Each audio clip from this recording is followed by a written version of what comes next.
I would ask if the roll call will be taken, please.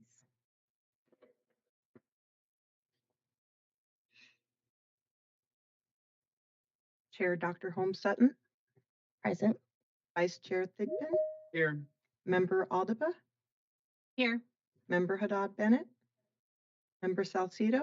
Here. Member Richards. Present. Member Shante Rosales.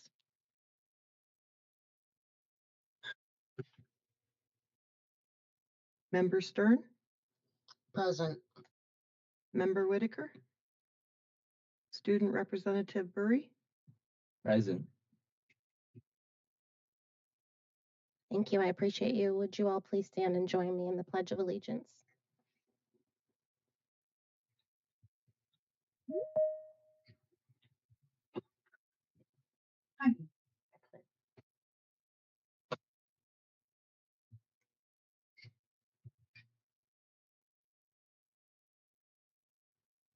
Thank you. I appreciate you so much.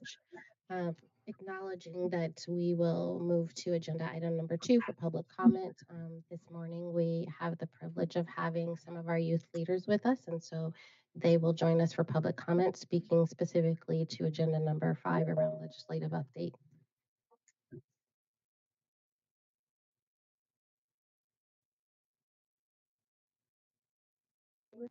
Do you want these, or do you want me to put them in this correctly?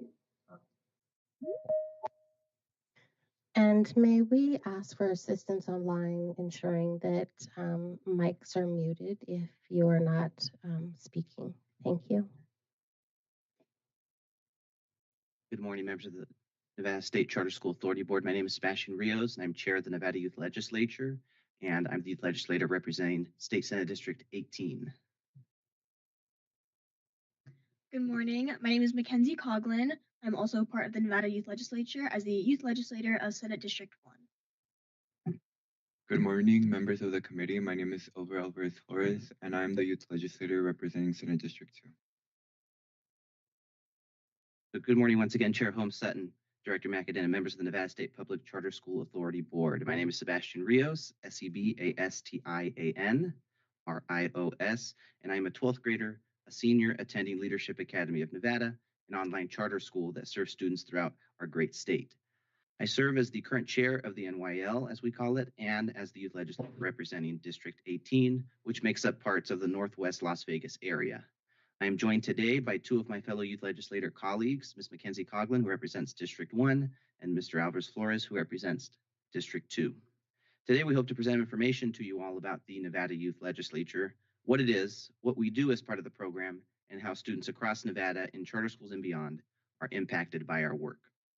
To begin, the Nevada Youth Legislature is a 2-year program of the Nevada Legislature where current and incoming high school students are appointed by their state senators to represent the youth in their districts in state government affairs, with each constituency group of youth landing between approximately 26,000 and 46,000 individuals. The core goal of the youth legislature is to act as the youth voice in state government and provide youth with a wonderful opportunity to recommend policy that will create positive change for the youth community here in the state of Nevada. The first year of the program is focused on skills building, where in our group, we had the wonderful opportunity to learn from legislators on topics that included presentation skills, negotiation skills, and effective listening skills. These will serve us in our academic futures, the workplace, and beyond. The second year, which our group is currently wrapping up this semester, is focused on selecting a bill to bring forward to the Nevada Legislature with the possibility of becoming law if passed. Throughout my time at the Youth Legislature, I've had the opportunity to work with elected representatives and state government officials to learn about the entirety of the legislative process in an interactive way. All in all, my experience as youth legislator has been exceptionally impactful and educational and has really provided me with a new perspective on our government, and so I'm appreciative of the opportunities that the program provides. As our term comes to a close in May, we hope to continue our youth representation efforts as a group and are actively working to grow the outreach of the program to connect with more of Nevada's youth community. The Youth Legislature is currently in search of new members, with our application currently open and remaining open until February 28th, 2025, for any interested students currently in their 8th, 9th, and 10th grades of school. Further information and the application link can be found at our website, www.leg.state.nevada.gov. www.nv.us/division/research/NYL. Thank you all so much for your time and attention today and the opportunity to share. Thank you. I appreciate you so much. That was right on time with 3 minutes. Thank you, Youth Legislator Rios, and thank you, committee, for listening to us today. Once again, my name is Mackenzie Coughlin, and I am a junior at West Career Technical Academy. I will be adding on to the comments of Youth Legislator Rios, talking about my own personal experience in the Nevada Youth Legislature. I learned about the Nevada Youth Legislature during my freshman year of high school. A recruitment letter for the 2023 to 2025 term had been sent out to teachers at my school. I was encouraged by my own English teacher to apply. He told me that he believed I'd be a good fit for the position, and there was no harm in submitting the application. As I am now finishing my second year of my term as a youth legislator for Senate District 1 of Nevada, it is safe to say that he was right. The NYL program has been an incredible and unique experience that I had never heard of before nor imagined myself participating in until that day in my English class.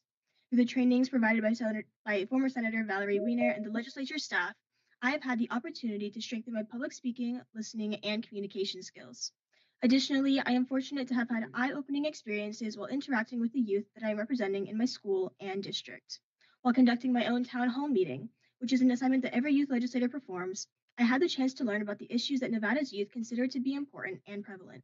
While I was talking directly with each individual, I was also able to listen to the conversations and debate that the attendees had with one another over the topics that were brought up. My time as a youth legislator has greatly expanded my knowledge and understanding of public policy, while also allowing me to understand my peers and fellow youth. It is an opportunity that I appreciate having been recommended, and one that I encourage each of you to share with the youth in our state. Thank you.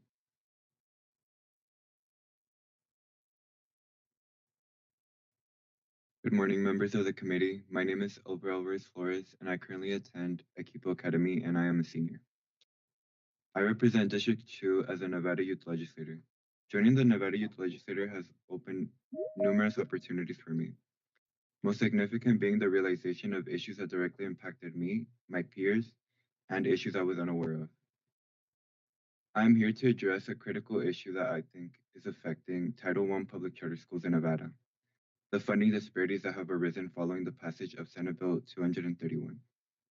While Senate Bill 231 aimed to create a more equitable funding for Nevada public schools, Title I public charter schools, which serve low-income students, have not seen the same benefits as district-run schools. It is well documented that Title I charter schools in Nevada historically receive less funding per student than district-run schools.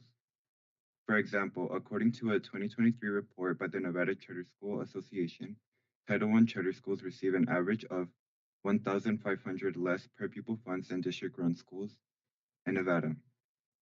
A 2022 analysis by the Nevada Department of Education found that while the bill intended to distribute funds more equitably, Title I public charter schools still saw a decrease in per-student funding, which significantly impacts the ability to provide adequate educational services.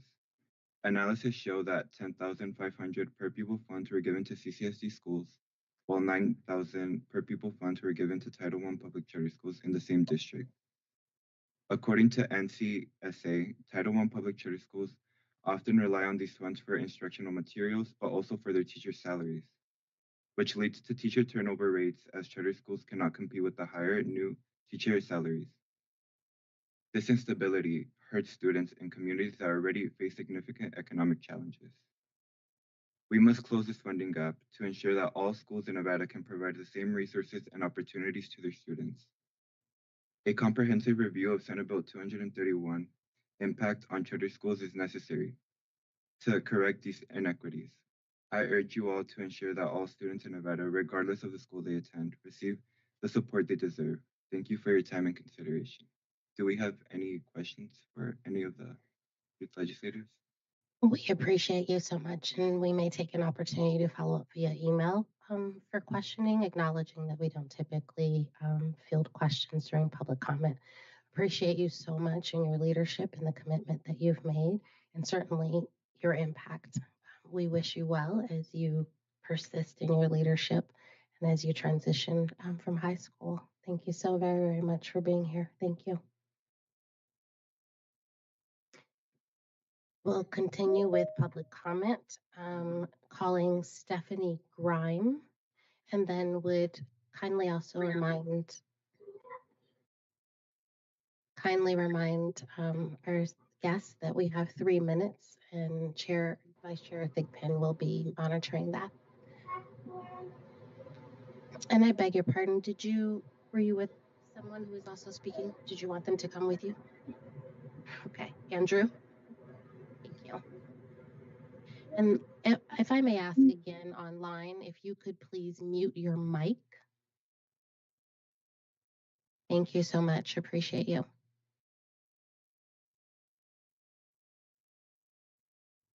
So we'll need you to take 3 minutes and him to take 3 minutes. We're not able to give him 6 minutes.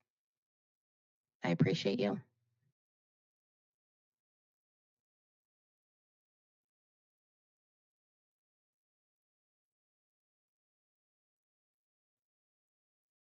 Andrew, may I ask if you would just state your name for the record again, first and last name, and if you would spell your last name as well. Thank you kindly.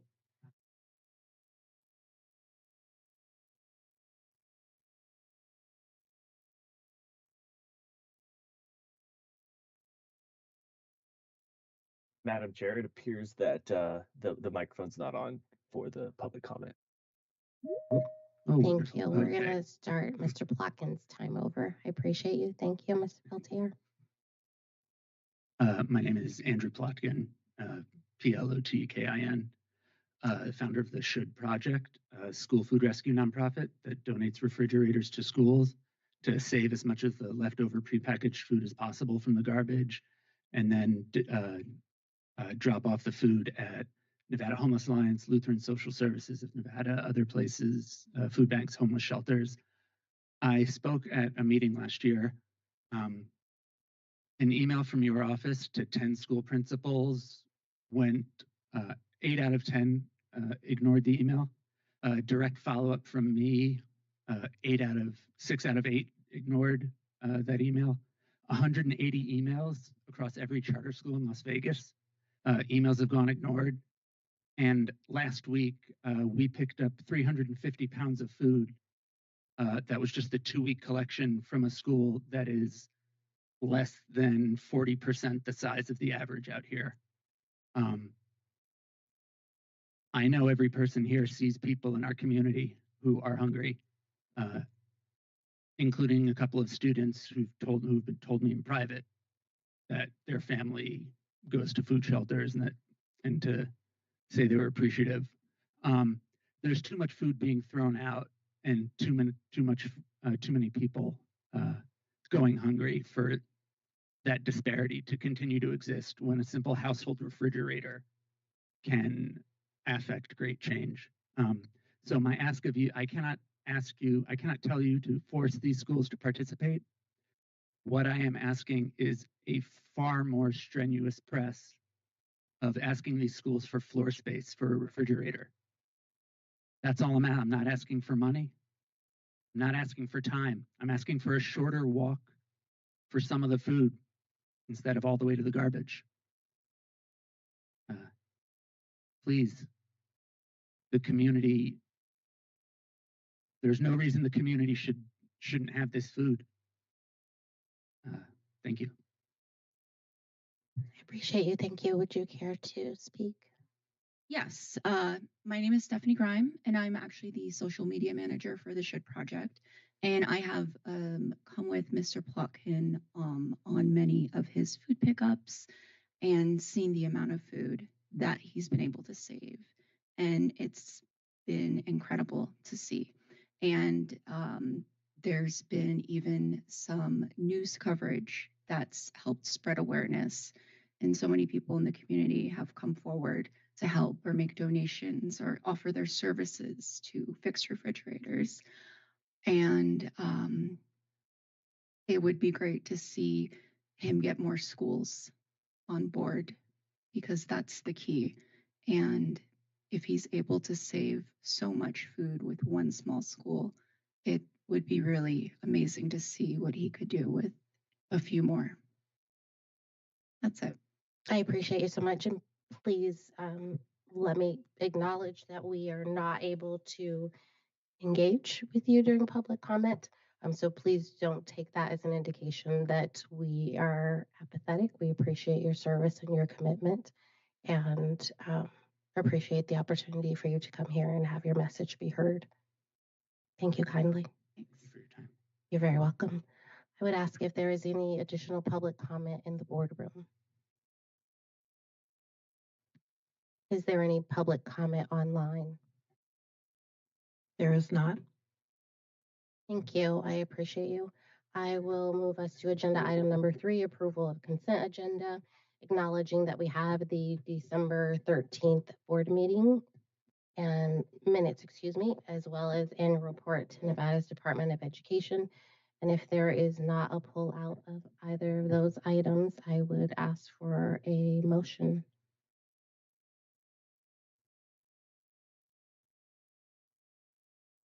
From any board colleague. This is Member Salcido. So moved. Thank you kindly. May I have a second? Member Shanti Rosales will second. Thank you kindly. All those in favor, please indicate by saying aye. Aye. Aye. Any in opposition? Thank you. The motion carries. I'll also acknowledge that we may take some things out of order as needed today, and acknowledging that as we have new board members and they will be welcomed, reminding everyone if you do have a conflict and need to abstain, please indicate so as we approach that agenda item. I appreciate you so much. Transitioning to agenda item number 4. We will have our school governing body standards. Good morning, everyone. Board Member Aldava. Prioritizing long-term success drives resilience. Organizations prepared for the future can navigate challenges more effectively and capitalize on opportunities, positioning themselves for enduring achievement in a rapidly changing environment. Therefore, today I want to highlight Government Standard 4. Oversee the development and implementation of the school strategic plan, which aims to bring to fruition the school's mission and vision. Understanding the state public charter school authority's strategic plan and priorities, and work to create alignment between the authority's goals and the school's goals. Establish board committees to further their strategic plan and school goals, and then regularly assess the board's effectiveness in meeting with these governance standards and achieving strategic goals. And lastly, maintain and engage board, ensuring compliance with all bylaws and statutory requirements for board members. And so, given that today we will be hearing and facilitating the transfer of the Clark County School District charters to this particular board, I want to make sure that we're all reminded that we are here committed to the long-term success of all of our schools. Thank you. Thank you so much. Appreciate you. Transitioning to agenda item number 5, our executive director's report. I defer to Executive Director McAdam. Good morning, everyone. First, I would like to introduce you to our newest board member, Roseanne Richards. I'm actually going to turn the time over to her and allow her to introduce herself. Thank you. I appreciate the time. My name is Roseanne Richards. I am very humbled and honored to be part of this team. Today is my first meeting here, but I have been in education for about 25 years. So I definitely have seen children grow, and I'm really excited to participate here. I've worked in hospitality as well as education over the years. And more importantly, I definitely am excited that we have young leaders like we had in front of us every day. So to become more familiar with this, with all the schools in charter, really makes me realize how much we have opportunity in Las Vegas as a whole, as well as the state. So thank you. Like I said, just a quick background. I did teach middle school, elementary school, and I've been an administrator, a dean, central office. So I definitely have the site-based experience as well as the central office. So thank you for welcoming me today. Thank you, and welcome to the SPCSA. I told Member Richards yesterday during our training that her background and expertise will be a great benefit to our board.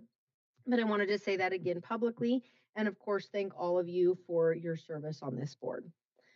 This month, so I'm going to run through all of the items on my ED update, and then I'll take questions at the end if that works for you, Chair. Okay. This month, the site evaluation team would like to thank Nevada State High School's leadership.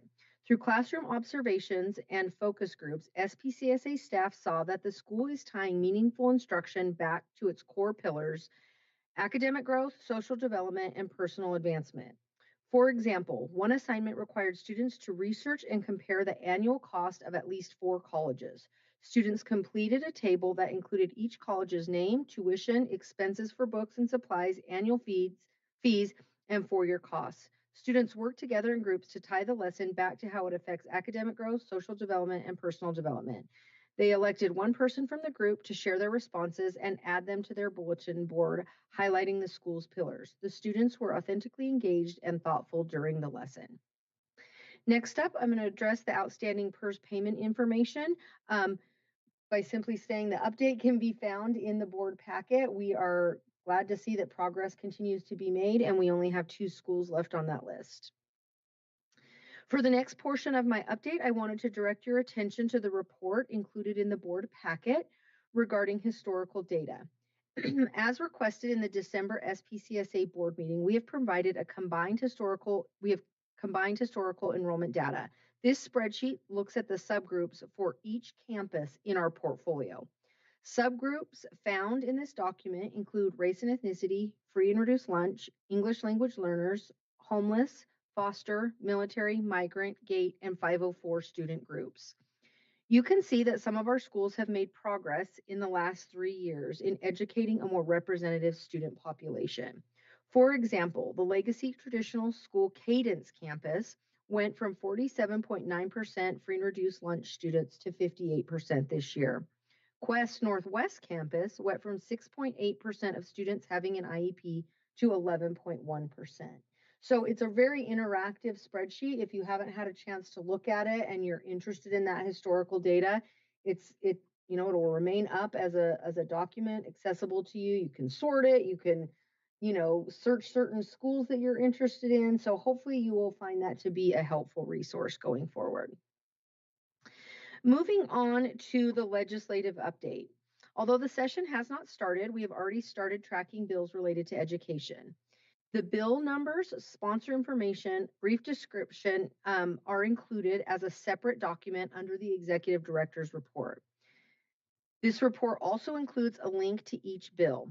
This list only contains the pre-filed bills and a few others that have recently dropped. We will continue to monitor bills and keep this board updated as the session ramps up. As we move through the session, we will likely draw your attention to certain specific bills, but at this point, it's a little too early and would not be a good use of our time to delve into these bills yet. We don't even know if they're going to get a hearing, things like that. But what I do want to take just a minute to do is talk to you about our bill, AB 39, which was a pre-filed bill, and there's a link to it in the board materials. This bill has 3 main goals. First, it clarifies membership and age requirements for voting members of the SPCSA board. Second, it requires each charter school sponsor to serve as the local education agent, or LEA, for any charter school it authorizes. Throughout the country, including in Nevada, school districts are designated as local education agencies, commonly called LEAs. LEAs are responsible for ensuring that their schools provide free, appropriate public education, which includes compliance with Section 504 of the Rehabilitation Act of 1973, ensuring equal access to education free from discrimination, ensuring compliance with Title IX of the Civil Rights Act, ensuring provisions of basic education resources, including materials, teachers, and facilities, ensuring support for at-risk students, ensuring special education and related services are provided in accordance with IDEA, and lastly, LEAs allocate federal and state grant funds proportionally to their schools. Being an LEA is a tremendous responsibility, and it's difficult to do if you are not the authorizer of a charter school. So as a team, we believe that all authorizers should serve as LEAs for their schools, just as they do now in the state. Finally, This bill removes redundancies in the charter school renewal process. So it's a relatively short little, I think it's 7 pages with a few changes here and there. But if you get to looking at it and you have any questions, please don't hesitate to reach out. And then lastly, I want to address the school closures. Teach is working with Clifton Larson Allen to conduct the financial audit of the wind down.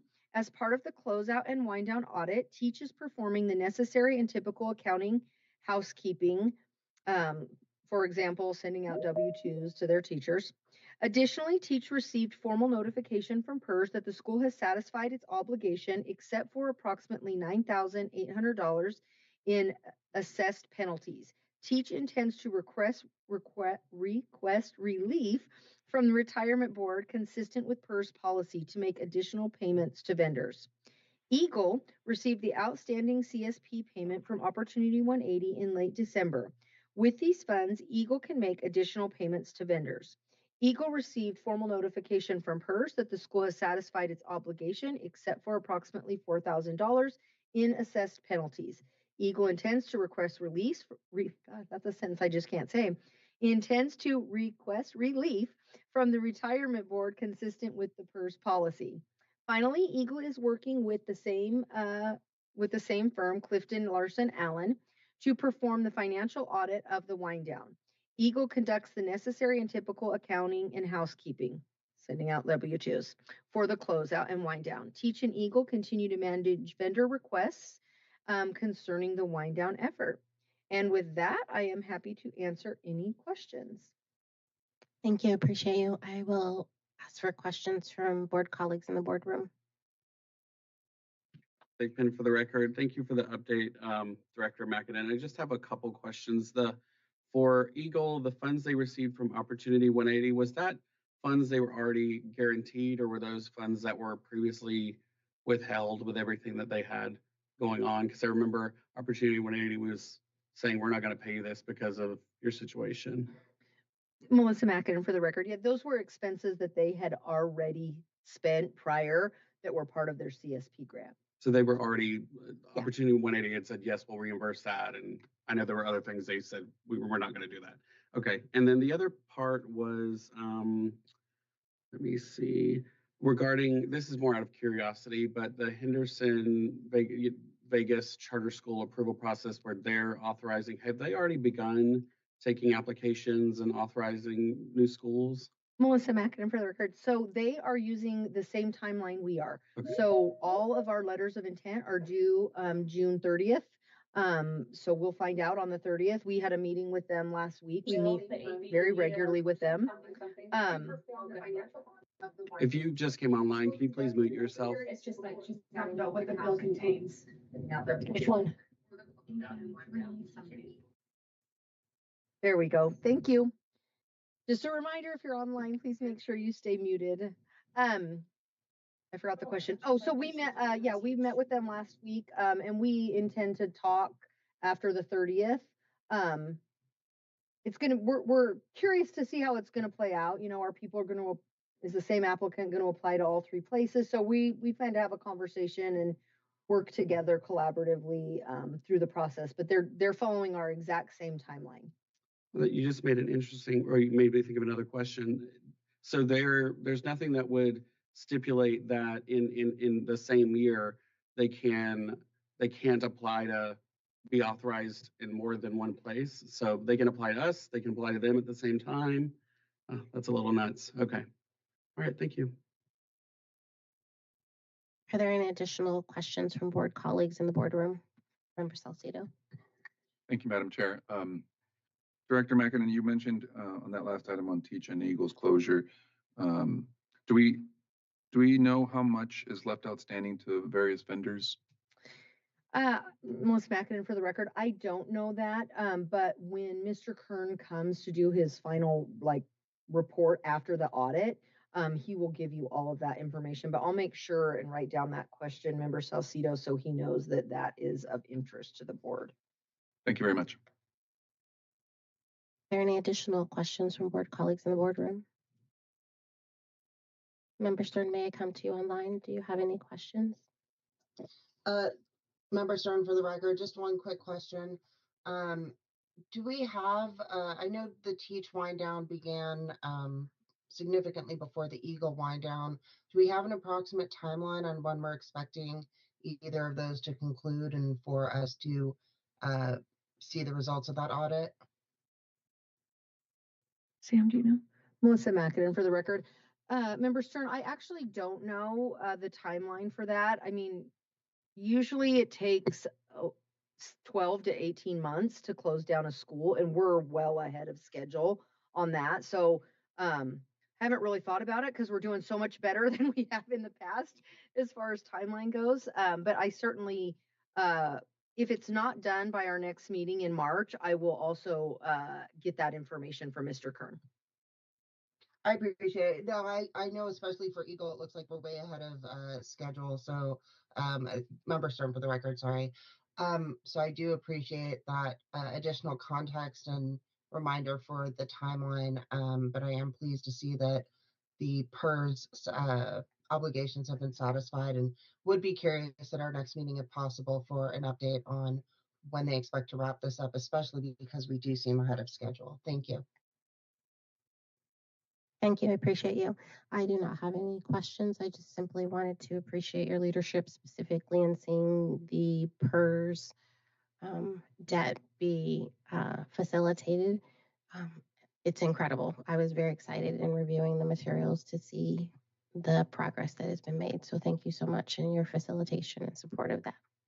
Thank you. I'll just add a little bit to that. We instituted a new policy for our new schools this year where we are collecting that monthly. And so I feel like we're doing a better job of staying on top of it. Schools that had historically had a problem or new schools, so that we just make sure that they're in the habit and they're doing it. And I think that seems to be going well and helping keep everything on the tracks as it should be.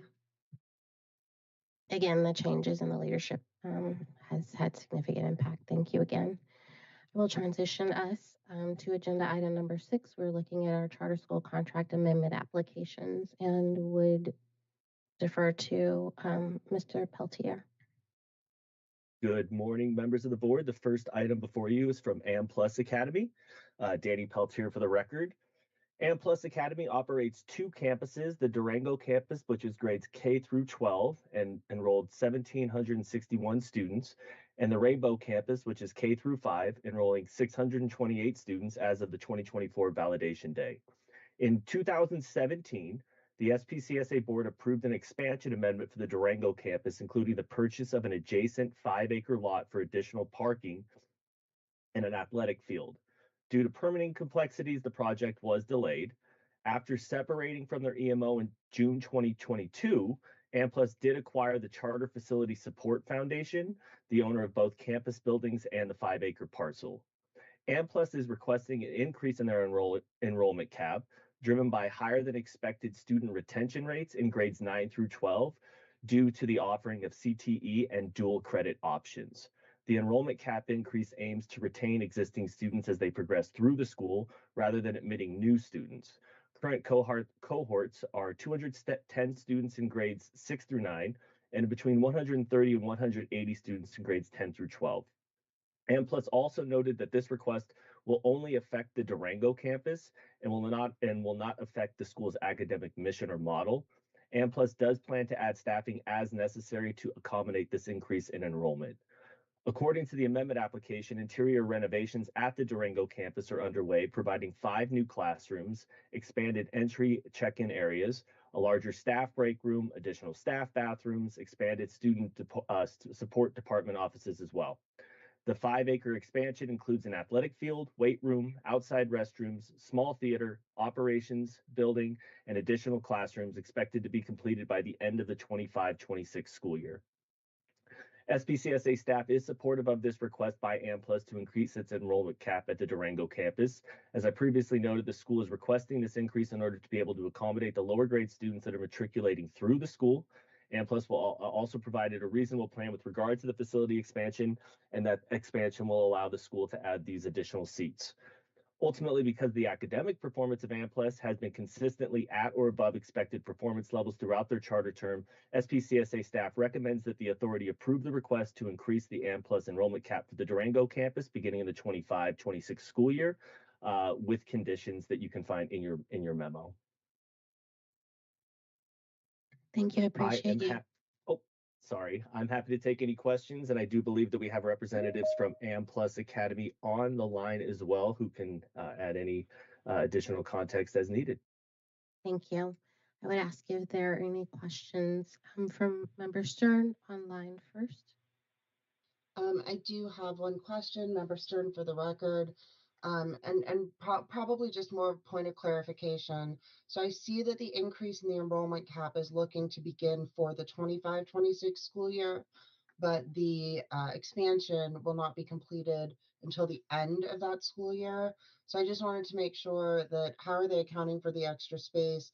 Are we sure that that space will exist in order to allow for those additionally enrolled students to have all of the space and facilities and educational excellence that AMPLUS has been providing to them?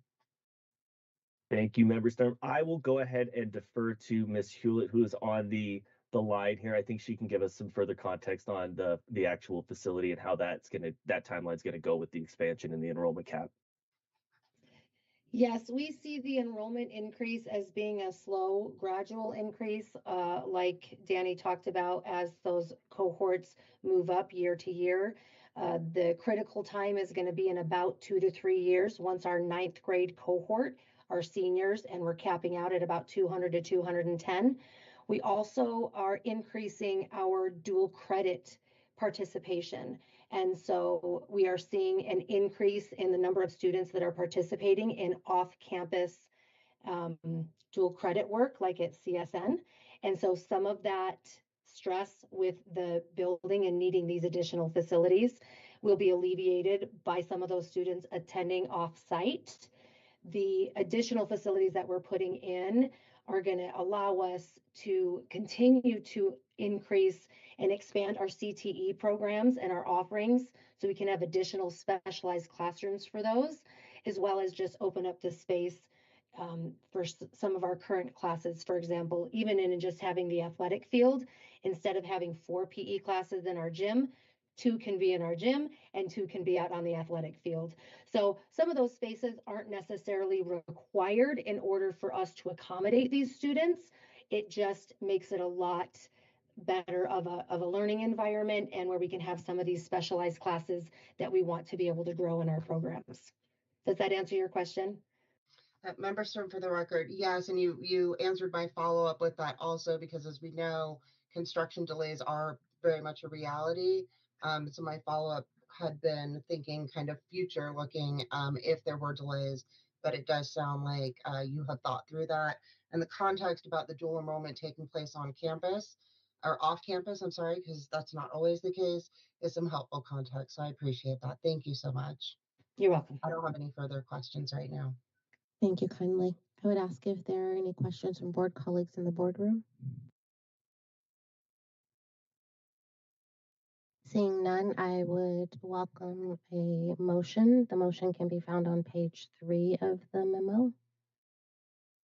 Board Member Andava, for the record, approve AMPLUS Academy's request to increase its enrollment cap beginning in 25-26 school year with the following conditions: that AMPLUS Academy work with the SPCSA staff to identify and complete pre-opening requirements that pertain to the expansion of the Durango campus. Thank you. May I have a second? Vice Chair Taping will second. Thank you. All those in favor indicate by saying aye. Aye. Aye. Any in opposition? Any abstentions? The motion carries. Congratulations. Thank you so much. We appreciate you. Thank you so much. You guys are great. I will transition us to 6B. Thank you. Thank you, Madam Chair. Danny Peltz here for the record. The second request before you today is from Leadership Academy of Nevada. Leadership Academy currently offers virtual instruction for middle and high school students across the state. As of 2024, leadership served 284 students in grades 6 through 12. Leadership also was recently renewed for a 7-year term beginning July 1, 2025. Leadership is requesting to expand grade levels to include 4th and 5th grades and to increase its enrollment cap to 370 students. According to the amendment application, leadership did note that 54% of the 8th graders who have been at leadership for all 3 years of middle school scored proficient on the SBAC compared to 29% of those who were there who were at the school for less time.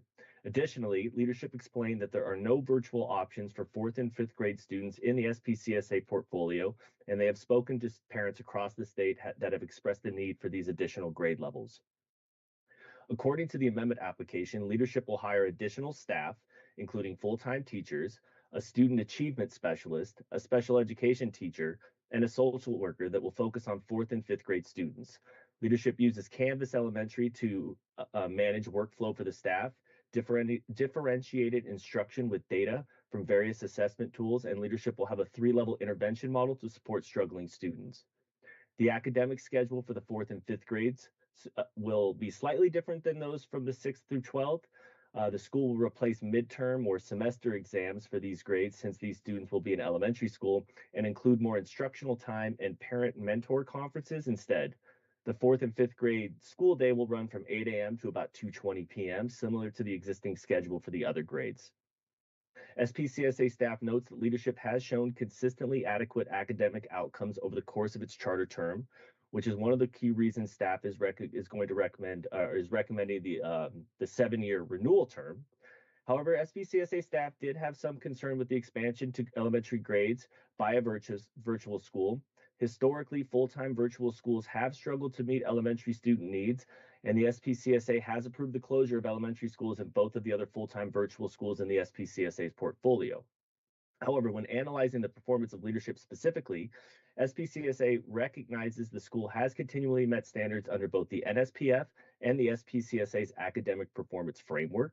Additionally, leadership has shown a clear and intentional curriculum and instructional design, which has met the needs of the students enrolled, and the school has maintained a smaller enrollment, which has allowed for more direct communication with students by school staff. As I described above, leadership has consistently exhibited strong academic performance over the course of its initial charter term, earning 3- and 4-star ratings. The middle and high school programs have historically met or exceeded performance expectations according to the NSPF. Leadership has not exhibited any major organizational or financial performance concerns over the course of its charter term. And ultimately, because of the academic performance leadership has consistently met, SPCSA staff is recommending that the authority approve the request by leadership to add grades 4th and 5th and increase its enrollment cap beginning in 2025-2026 school year. A proposed motion can be found on page 5 of your recommendation memo. I would also note prior to that the increase in the 4th and 5th grade is for 25 students per grade, so it's relatively small. So it's not a large expansion as far as the additional grades go. So I would also note that as well. And like I mentioned, the proposed motion can be found on page 5 of your recommendation memo. I'm happy to take any questions that the board may have, and I also do believe that folks from Leadership Academy are at the table up there too, so they're happy to provide additional context if needed. Thank you. Welcome. I would ask if there are any questions from board colleagues in the boardroom. Morning, Patricia Haddad Bennett for the record. So I do have a question. So I appreciate, Danny, your explanation as well on the elementary online schools. Haven't seen, great success with that, but it sounds like you guys have solid systems down for your middle school and your high school. And so that makes me feel a little bit more at ease around moving forward with this. The question that I do have, though, is looking at your current student breakdown demographics. There's some disparities there when we're looking at our massive disparities there, right? With your Asian population, your Black student population. So my question is, with the expansion of these grades, how are you thinking about recruitment? And is the demographics and, reaching out to different populations a part of your priorities? Yep, Brian Richardson for the record, Executive Director at Leadership Academy of Nevada. That's a great question. We feel like we've made tremendous gains in that area. If you look at the 5-year, so we, have, I don't know, decreased our white population, I guess you could say, from 65% 5 years ago to 48%, something like that, in this year. So we continue to make those gains. One of the challenges that we do have is that we are virtual. We don't have a waiting list, so we pretty much take whoever we can.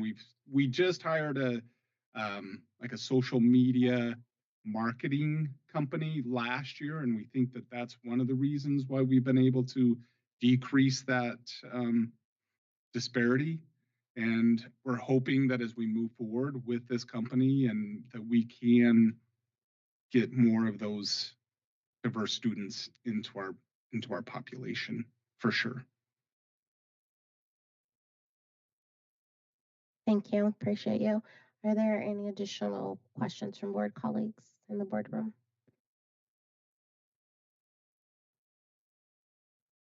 Member Salcido. Thank you, Madam Chair. I want to talk a little bit about what my colleague mentioned at the beginning of her question, which is the lack of success at this age group for virtual. And again, I see a track record with you in higher grades. Can you just maybe speak to what makes you feel that you will be able to bridge that gap? Yeah, again, Brian Richardson for the record.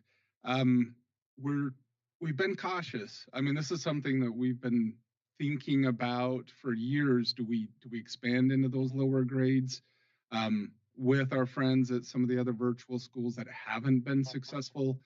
But I believe because we've been successful with the middle school and the high school, and we have our a comprehensive intervention program, student support program. We've built a culture that will support those students and families. We've shown it. We feel now confident, cautiously confident, as we move down to 4th and 5th grade, that those same services that we offer will help those 4th and 5th graders as well, just as much as they do the middle school and high school. In fact, we're probably amping it up just a little bit more. I think what Danny had mentioned, we're going to have students that are meeting every day for 4th and 5th grade in their classes, whereas middle school we do every other day. And so for 4th and 5th grade, we're going to amp that up even just a little bit more so that they can have the services that they need, a little more assistance. Thank you. Seeing no additional questions in the boardroom, I would ask Member Stern if you have any questions. Member Stern, excuse me, I'm losing my voice a little bit, so bear with me. Member Stern, for the record, I did want to echo, I think, what many of the board members are expressing about the concerns surrounding elementary, and going back to Member Haddad Bennett's question about looking at some of the differences. I'm particularly looking at your EL student population, and looking at your amendment application, talking about the importance of parent and guardian involvement, and expecting that would be even of greater need for the younger students who are more dependent on parents, particularly with assistance with technology. So I'm wondering if you could shed any light on the ways in which you are perhaps increasing access for parents who might struggle with language or have other barriers that might be preventing their children who would benefit from your program in participating. Is that something you're addressing or looking into, or is it not relevant in your experience? No, it's Brian Richardson, Executive Director for the record. Very relevant. In the past 3 years, we hired a Spanish-speaking receptionist because we do get a lot of calls from families that only speak Spanish. And so we felt it important to have someone that can answer those questions right from the get-go. Again, we don't have a waiting list. We enroll anybody that wants to come. And so anybody that we can get, we we will enroll and will help. We just this year hired specifically a staff member to work with the small number of ELL students that we have. Hopefully we can get more families. A lot of our marketing has been word of mouth. So if we can have those Hispanic families share the services that we provide, hopefully we can get more of those Hispanic students with us and that are ELL. Again, we have a comprehensive support system. So for those families, those students that might struggle with technology, we have our student achievement specialists that meet with the families and the parents and the students. We have our academic coaches that work with the IEP students. We have office hours every day that we have 40, 50 students come every day to receive assistance through our mentors and through our achievement specialists. So we feel confident in those supports that we have. We just need more of those Hispanic families, more diversity. I totally agree that we can do better and get more of those students in, and I think we've got a program that will help them succeed. I mean, I'm going to point to Mr. Rios. He's one of our seniors, just a tremendous family that has been with us for years. And those are the kinds of families that we want to get and help succeed because they're tremendous. Member Stern, for the record, thank you. I appreciate that additional context and the thoughtfulness with which you are pursuing this. I would still wonder about those required parent conferences and the huddles and the new student orientation and the accessibility for parents who might not speak English. I know you mentioned a social media, and would be curious as you are progressing with this on intentionality that's sort of paid towards making sure that parents also feel welcome and able to support their students so that the school feels accessible, even if the students themselves are English speaking. The support that they have at home may not be. And I'm not sure if you have anything to add to address that. I'm not sure that we quite went to that right now. But if you do have anything, I would welcome hearing it. Brian Richardson, for the record. No, those are great considerations as we move forward in how we can assist those families. We're hoping with a social worker, that's one of the things, if we were to say that we're missing one critical staff member right now, it would be a social worker. And with these additional funds, we can get that social worker that will help. And I guess I'm not speaking specifically to the Hispanic population, but other populations that might, just need that little additional support that can help them and feel welcome for sure. Member Stern, for the record, I appreciate that and the mindfulness in the context of wanting to add the social worker, keeping in mind that our EL population does expand beyond Spanish-speaking students and the challenges of addressing multilingual families or families that speak languages other than Spanish and being able to address that. But I think I understand your answer at this time and appreciate the mindfulness as you move forward. Thank you. Thank you. Thank you. I would just like to appreciate your receptiveness to the considerations that have been shared by board colleagues and eager to see your commitment to diversity and targeted communities. And also just wanting to learn with and from you as you endeavor this pursuit. With that being said, if there are no additional questions from board colleagues, I would entertain a motion. Again, as Mr. Peltier noted, can be found on page 5. This is Patricia Hadda-Bennett. I'd like to make the motion to approve Leadership Academy of Nevada's request to increase its enrollment cap beginning with the 2025-26 school year and expand grade level offerings to include 4th and 5th grade.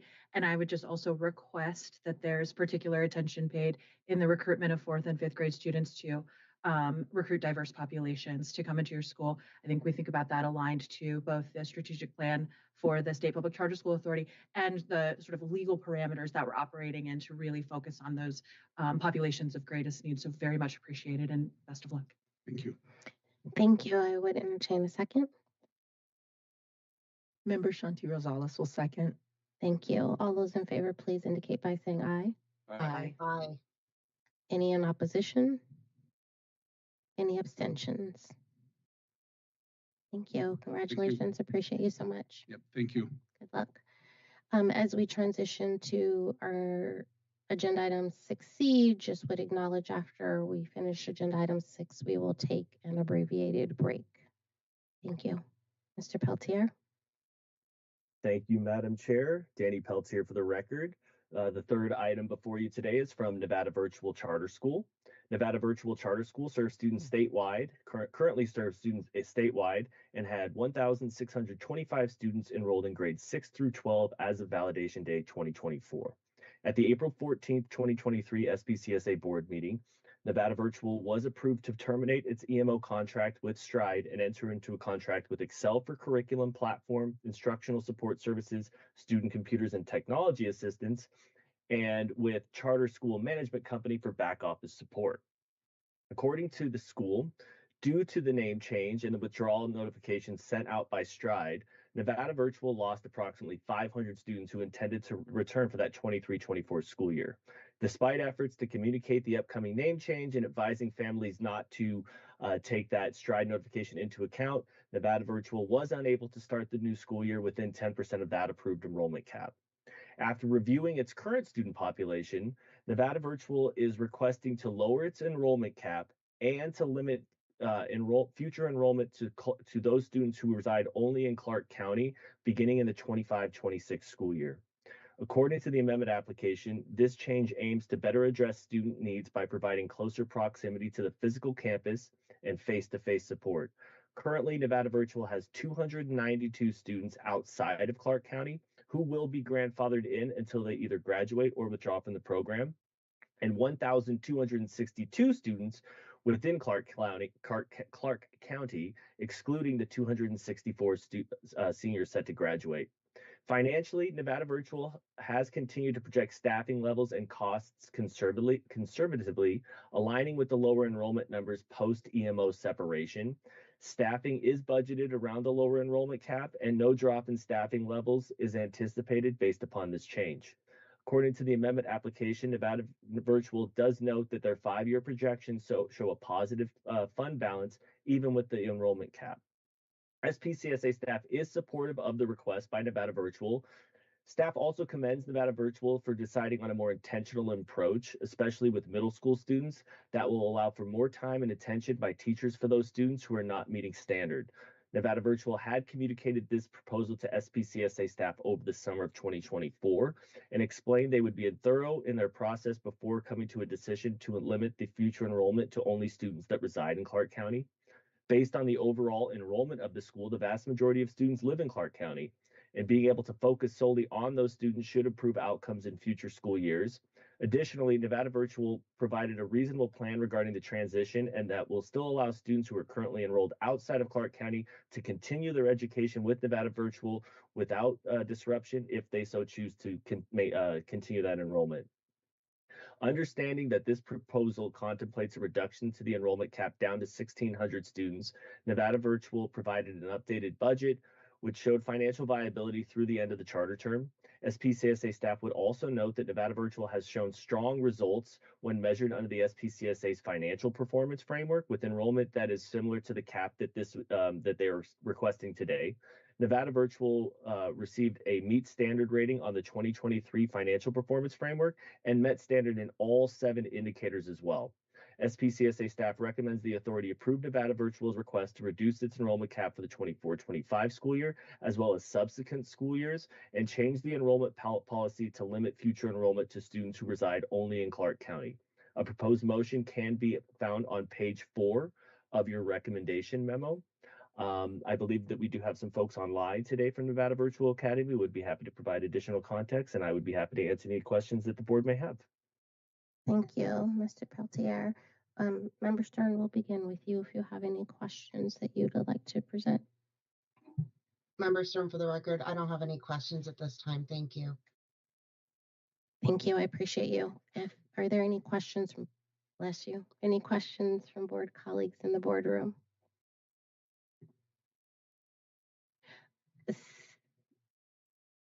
Member Haddad Bennett. No, of I do have course. one question. Of course. Patricia had it, but maybe this is a question for staff. So in the SPCSA portfolio, so recognizing that these folks want to limit to just Clark County, I can understand why. Is there a virtual offering that is statewide that is within the SPCSA's portfolio with this constriction of geographical area? Great question, Melissa Mackin, for the record. Yes, we still have Nevada Connect. Sorry, Danny. We still have That's Nevada okay. Connections Academy, which is a statewide virtual option. Thank you.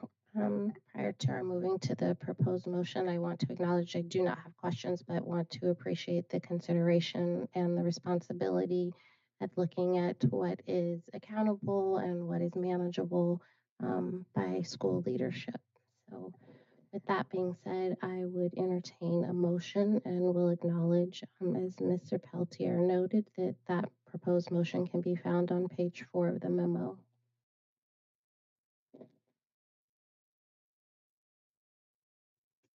Member Shanti Rosales will do the motion. I apologize for my raspiness in my voice. The motion is to grant the good cause exemption request of Nevada Virtual Charter School and approve the school's request to reduce the enrollment cap and change the enrollment policy as detailed in the amendment recommendation memo. Thank you. I appreciate you. May I have a second? Second. Thank you. Member Whitaker. All those in favor, please indicate by saying aye. Aye. Any in opposition? Any abstentions? Motion carries. Thank you so much. Appreciate you all. Thank you for your leadership. I will transition us to agenda item number 6D. Thank you, Madam Chair. Danny Peltier again for the record. The fourth and final amendment application before you today is from Vegas Vista Academy. Vegas Vista is a public dual language charter school located at 5355 Madre Mesa Drive in Las Vegas, serving 121 students in grades K through 3 as of validation date 2024. Vegas Vista is seeking to change because its initial grade level targets weren't fully met in year 1. Since then, Vegas Vista notes that they have gained a better understanding of the community and have been working hard on enrollment through marketing and outreach. Additionally, Vegas Vista explained that based on this additional outreach, the school is requesting a slower, more intentional addition of grade levels over a longer period of time. Vegas Vista expects this approach will help build a solid foundation in the school's lower grades, which will better position the school for high school level grades in the future. In November 2024, Vegas Vista received approval to purchase the permanent facility and will start operations there at the beginning of the 25-26 school year. The financing was done through a bond process, which required Vegas Vista to adjust enrollment caps to align with the best projections and the approved zoning and permitting of the facility. These changes were approved as part of that bond, and now the school is seeking to adjust its charter contract to match those projections. Regarding the Vegas Vista budget, the school explained in the charter amendment application that even though it fell short of the enrollment target for this year, Vegas Vista has used one-time funding, including the CSP grant and funds from the bond financing, which significantly boosted the school's financial health in its first year. Staff is recommending the SPCSA board approve this request by Vegas Vista to reduce its enrollment cap for the 24-25 school year and for future years as well, and to modify grade level growth in future years. As I previously noted, the school continues to engage its community through events and marketing and has been able to utilize both those CSP funds and the bond financing to ensure the school stays true to its mission and model. Additionally, the school will be moving into its permanent facility beginning of the next school year, and SPCSA staff would note that when schools are able to operate out of those permanent facilities, that stability that is created through that permanence of the facility goes a long way in increasing and helping schools meet those enrollment projections in future years.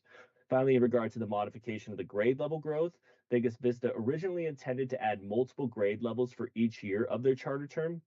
Vegas Vista did note in their amendment application that they have gained a better understanding of the community, and the proposed grade level expansion they proposed as part of the initial application would not be the most optimal way to build enrollment that would be both achievable or realistic. The modification of the grade level increase to add a single grade each year after the 25-26 school year will allow the school to use matriculation of students each year to meet their enrollment projections in a more realistic manner, and SPCSA staff does find this plan to be more reasonable and attainable.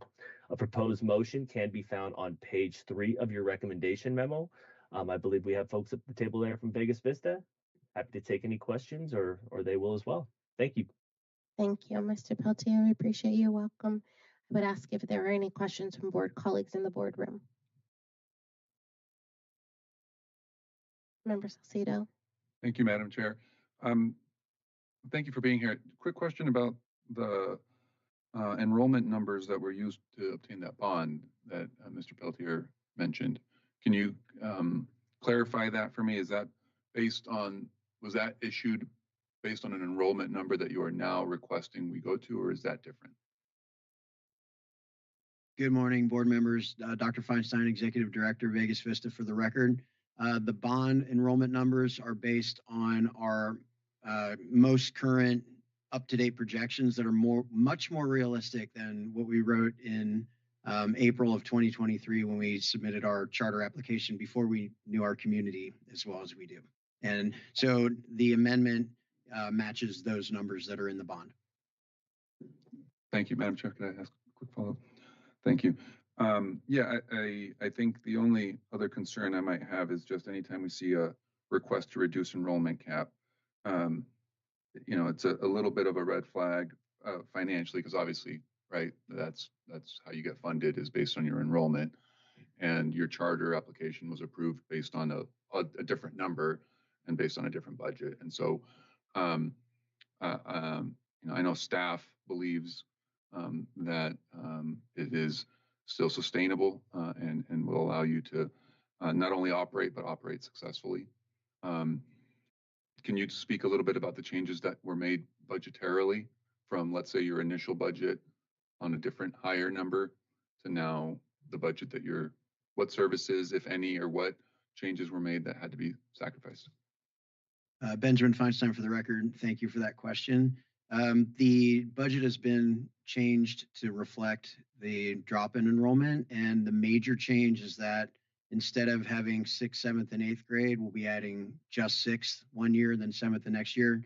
So the only thing that would have been affected is the additional teachers to account for the additional grades, which we're no longer doing. So we no longer need those positions. Thank you. Are there any additional questions from board colleagues in the boardroom? Member Matthew Brewer for the record here. So I have a question. So you explained that you changed your plan due to a better understanding of your community. What exactly did you learn about your community that led to this change? That's a great question, Matthew. Thank you for that.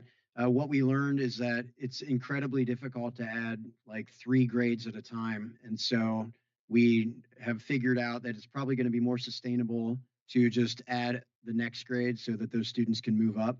And we know we'll have some vacancies and we'll have those open, and that'll be accepted based on lottery. And if I may, I just wanted to give you a quick update on our lottery for this upcoming year, coming up the 25-26 school year. Our lottery is currently open, and we will be having our lottery on the 16th of on the 6th of February. And so our current numbers right now, we will have, in accordance with what we're asking for, we'll have 314 spots, kindergarten through 5th grade. And currently we have 121 students, and that means we would have 195 openings for next year. And our current numbers in our lottery as of this morning were 228, so we're already above that. So we're hoping we have waiting lists at all of our grade levels, and we're pretty close to that at this point. Okay, thank you. Thank you. I'll call for any additional questions from board colleagues in the boardroom. Member Stern, may I come to you and ask if you have any questions? Member Stern, for the record, I did want to follow up on the information you just provided about the lottery and reconciling that with your desire to decrease the enrollment cap. Because if you are expecting to have a wait list, can you help me reconcile why we would lower your enrollment cap to not allow you to serve students who are interested in being served by your school? How is that? Why did that make sense for me? Thank you, Member Stern. That's a great question. Of those 228 in our current lottery, 110 of them are kindergarten. And then as we move up, so we have smaller numbers in fourth and fifth grade, much smaller numbers in fifth grade, only one class at this point. And so to try to add additional grades at the higher level, we see those numbers drop off significantly. So the waiting lists at this point are in our early grades. And I think that's kind of expected because we have a lot of families very, very interested in kinder. Member Stern, for the record, thank you for that context. That is very helpful for kind of understanding where those numbers are. I'm curious, again, though, thinking about that tremendous interest that you do have in those younger grade levels, and thinking about lowering that enrollment cap and the need for you to continue to grow. Have you sought any feedback from your community I know you talked about that community, but understanding why you have that interest in the younger grades and not as much in the older grades, and kind of what you're doing to make sure that you stay sustainable and are able to retain those families that you enroll to meet even the lowered enrollment numbers. Yes, thank you for that question. We have a lot of community partnerships who are preschools. So we're partnered with all the Aceleros and all the Nevada Ready programs at all the YMCAs and a bunch of independent preschools as well. We've done a lot of marketing to preschool families. So I think that's why we're seeing such a huge interest in our kindergarten numbers. And as far as sustainability for our current families, we have just put out our intent to return form. And at this point, 30 of our families have replied. We put it out yesterday. And of those 30 families, all 30 have indicated they want to return. So we're hoping that that's indicative of all of our families, which we really haven't seen anything to the contrary. We have a lot of community and family engagement in our school, and a lot of really good positive feedback from our family organization.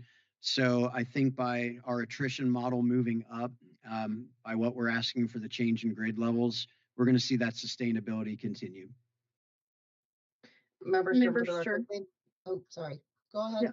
Melissa Mackin for the record. I was just going to add, I do think that that's pretty typical. I don't think it's unusual that they have, a bigger lottery in kindergarten. I think if you took a poll, every charter school that offered K6 or K8 or whatever would say the same. So certainly don't think it's atypical at all. And just want to add that for context. Member Stern, for the record, I agree 100%, Director McAdam. But I was just curious because I wouldn't want us to reduce enrollment caps when there was a demand for the seats in that school. And I understand that they're in year one of operation also. So looking at retention rates is challenging, especially the context of having released that yesterday. Those are all my questions at this time. I appreciate the additional context and information. Thank you. Thank you. Seeing no additional questions from board colleagues, I would welcome a motion. Again, that motion being found on page 3 of the memo.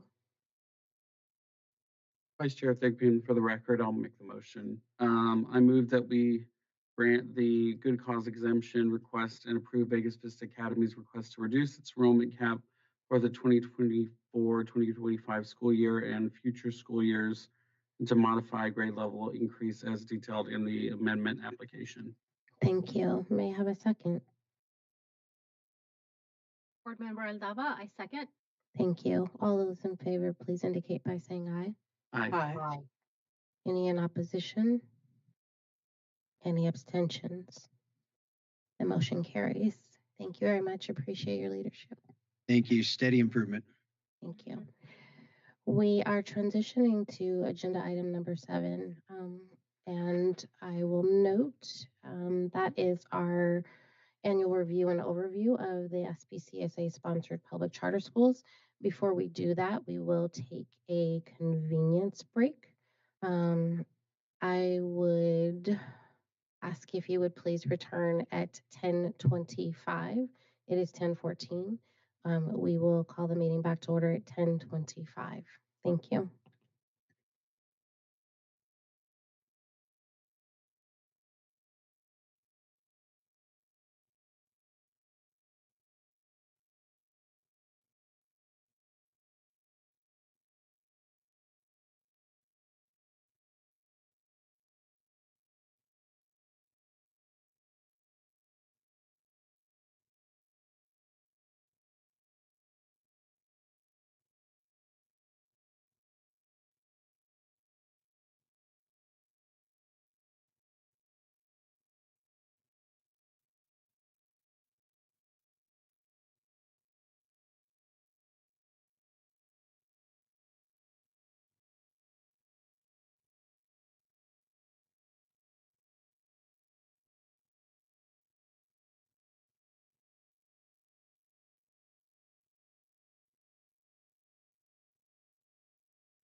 So much for accommodating us and for the break.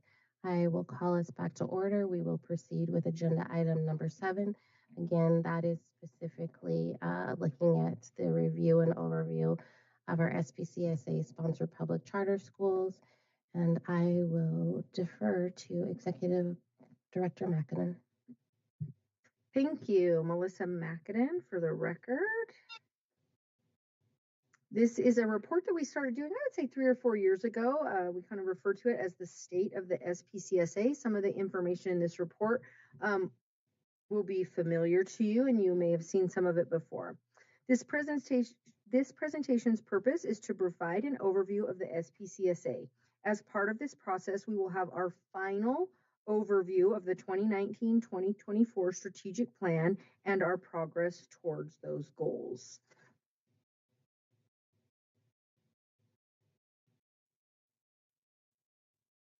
As a reminder, NRS 388A establishes three primary purposes for the SPCSA. First, to authorize charter schools of high quality throughout the state. Second, to provide oversight to the charter schools that it sponsors to ensure that those schools maintain high educational and operational standards, preserve autonomy, and safeguard the interests of pupils in the community. And last, to serve as a model of the best practices in sponsoring charter schools and foster a climate in the state in which all high quality charter schools, regardless of sponsor, can flourish. As you know, we have a 10-member board, which includes 9 voting members and 1 student member. In addition to 35 full-time employees, the SPCSA also has 9 independent contractors working on various projects for the agency. For example, we have an independent contractor who is helping get Medicaid stood up so that our charter schools can bill Medicaid for eligible services that they provide. The SPCSA has or will have soon 3 offices. We recently moved to our new location in Las Vegas on the state campus, and in the coming weeks, we'll move into our new Carson City and Reno office. We are thrilled that we will have a presence in Reno. Additionally, we have an estimated $48.7 million in grant funding that passes through the agency, as well as about $15 million of remaining emergency funds. The SPCSA has 63,609 students enrolled as of October 1st, just shy of surpassing Washoe County School District enrollment. These students attend 80 different campuses in 5 different counties. 85% of those students are in Clark County. This slide includes all the new campuses that have opened since the 2020-21 school year, meaning new charter schools and charter schools that have added an additional campus through an amendment. Additionally, of the 22 schools that have opened in the last 5 years, 2 have closed, Teach and Eagle. So it's a net gain of 20. And what we're really proud of is that 79% of those new charter school campuses are currently Title I schools. This slide represents the variety of schools we have in our portfolio. I think we're really proud of the diversity of our portfolio. We have project-based learning, classical education, dual enrollment, alternative high schools, career and technical schools, Montessori schools, just to name a few. We're really proud. Like I said, we're really proud of the diversity of our portfolio. And with that, we're going to jump into our strategic plan. As a reminder, this is the final review of our 2019 through 24 strategic plan. We approved our 2025-2030 strategic plan. I believe it was just last month. This will be our last look at this plan. As a reminder, the vision of the SPCSA is equitable access to diverse, innovative, and high-quality public schools for every Nevada student, with a mission to sponsor, support, and oversee dynamic and responsive public charter schools that prepare all students for academic, social, and economic success. And one of the things today, as I was listening to the amendment requests that came in, I really felt like every single one of them really embodied that responsive public school. They were all responding to the situations that their communities needed, that they had figured out were better for students. And I think every single one of them really embodied that, and it made me really happy. The values of the SPCSA, I'm not going to read everything, but again, we are student focused. We value excellence through improvement. We value transparency. We value accountable autonomy. We value equity and diversity, and we value leadership. We utilize a variety of strategies to help us reach our goals as outlined on the left side of the slide. The goals are on the left side of the slide. Those strategies generally fall into one of 4 categories: proactive oversight, strategic growth, expanded support, and recognizing progress.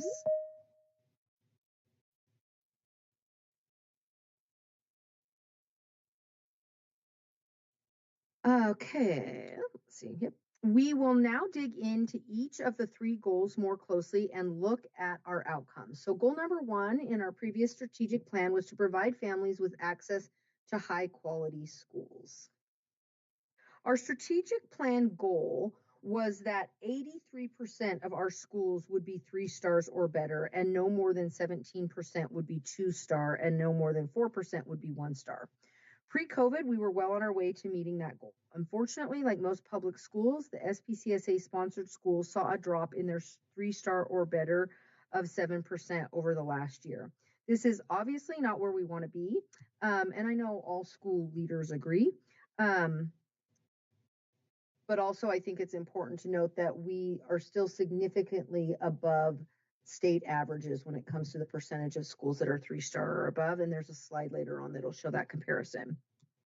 When it comes to graduation rate, every school, with the exception of the school on the alternate performance framework, has exceeded the statewide graduation rate. So we're really proud of that. I think if you take Beacon, who is on the alternate performance framework out, our graduation rate is in the high 90s. So again, really proud of that work. This slide provides national context for the state public charter school performance in English language arts and math on the Smarter Balance or SBAC assessment, which we give in grades 3 through 8. We located a sample of states that also administer the SBAC, including California, Connecticut, Delaware, Oregon, and Washington, and found that in both ELA and math, SPCSA outperformed those states shown for the 23-24 school year, which is similar to last year. Sometimes we think it's important to look outside the context of Nevada and see how we're doing, and really happy when we see these kind of results. An additional item is related to the national trend where the COVID-19 pandemic has affected some communities more than others, such as high poverty communities. About 3/4 of non-Title I schools across the state had an NSPF rating of 3 stars or higher, whereas about 95% of the SPCSA non-Title schools earned a 3-star rating or higher. But when you look at those Title I schools, for the state overall, only 1 in 5 had a 3-star rating or higher, while the SPCSA outperformed the state with about 47% of Title I schools having earned a 3-star or higher. Obviously, we want to close that gap, that disparity gap is a top priority, but still really proud of where we're sitting in the state context. Before we jump into these next slides, it's important to realize that the data being presented is based on the performance frameworks approved in 2019, not the framework we approved this last summer, right? The new performance framework will be applied for the first time to the data from this school year, 24-25, and you will get those results this time next year. That said, the pie chart on the left represents how our schools performed on the SPCSA academic performance framework. As you may remember, the SPCSA also conducts site evaluations at a minimum in the first, third, and fifth year of a charter contract. Site evaluations are very labor intensive. This year, staff had to conduct 62 site evaluations, and as of today, they have completed about half of those. So again, this is multiple staff members going out to a school anywhere from a half a day to 2 days, depending on the size of the school and the situation. Again, on this slide, the organizational performance framework and the financial performance framework results are based on the 2019 version of the framework. The framework this body approved over the summer will be implemented for the first time with data from this school year.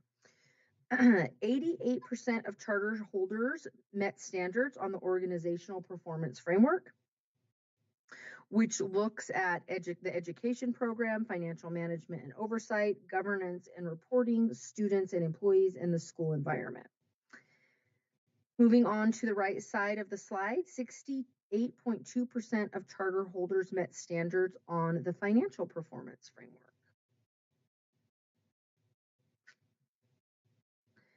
All right, our second goal was to ensure that every SPCSA student succeeds, including those from historically underserved student groups.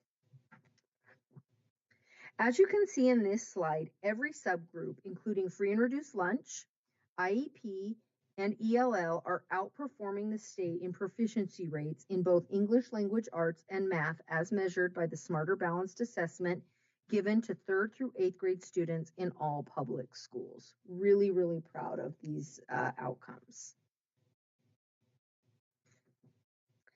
In high school, students take the ACT test in 11th grade. As you can see, almost every subgroup is outperforming the state in both English language arts and math on the ACT. The one exception is free and reduced lunch, which is a metric we will be keeping an eye on this year to see if there is improvement. In addition to ACT proficiency, we also look at graduation rates among our high school students. As you can see, all but 2 subgroups have a higher graduation rate at public charter schools. Again, we'll be keeping an eye on both free and reduced lunch and the Hispanic Latino subgroup with the expectation that these numbers should improve. And lastly, our third goal was to increase the diversity of students served by the SPCSA. Recent initiatives and state legislation, which began in 2019, have resulted in more strategic authorizing centered around the demographic and academic needs assessment. There are some positive trends towards the SPCSA serving a population more representative of the state. You can see, for example, that in schools opened since 2020, they actually have a higher ELL rate than the state. I would also point out that the state rate for free and reduced lunch is significantly inflated as a result of community eligibility rules. These rules allow any districts whose direct certification rate is 25% or more to claim the entire student count of the district as qualifying for free and reduced lunch. Certainly, community eligibility is a great program and we support it, but it also skews the data pretty significantly. This chart shows enrollment rates for the state, the SPCSA, and SPCSA schools that have been approved post-implementation of our needs assessment back in 2019. Overall, these newer SPCSA schools are serving a population more representative of the state. So good work, SPCSA. This graph looks specifically at SPCSA trends overall over the last 3 years as compared to the state average this year.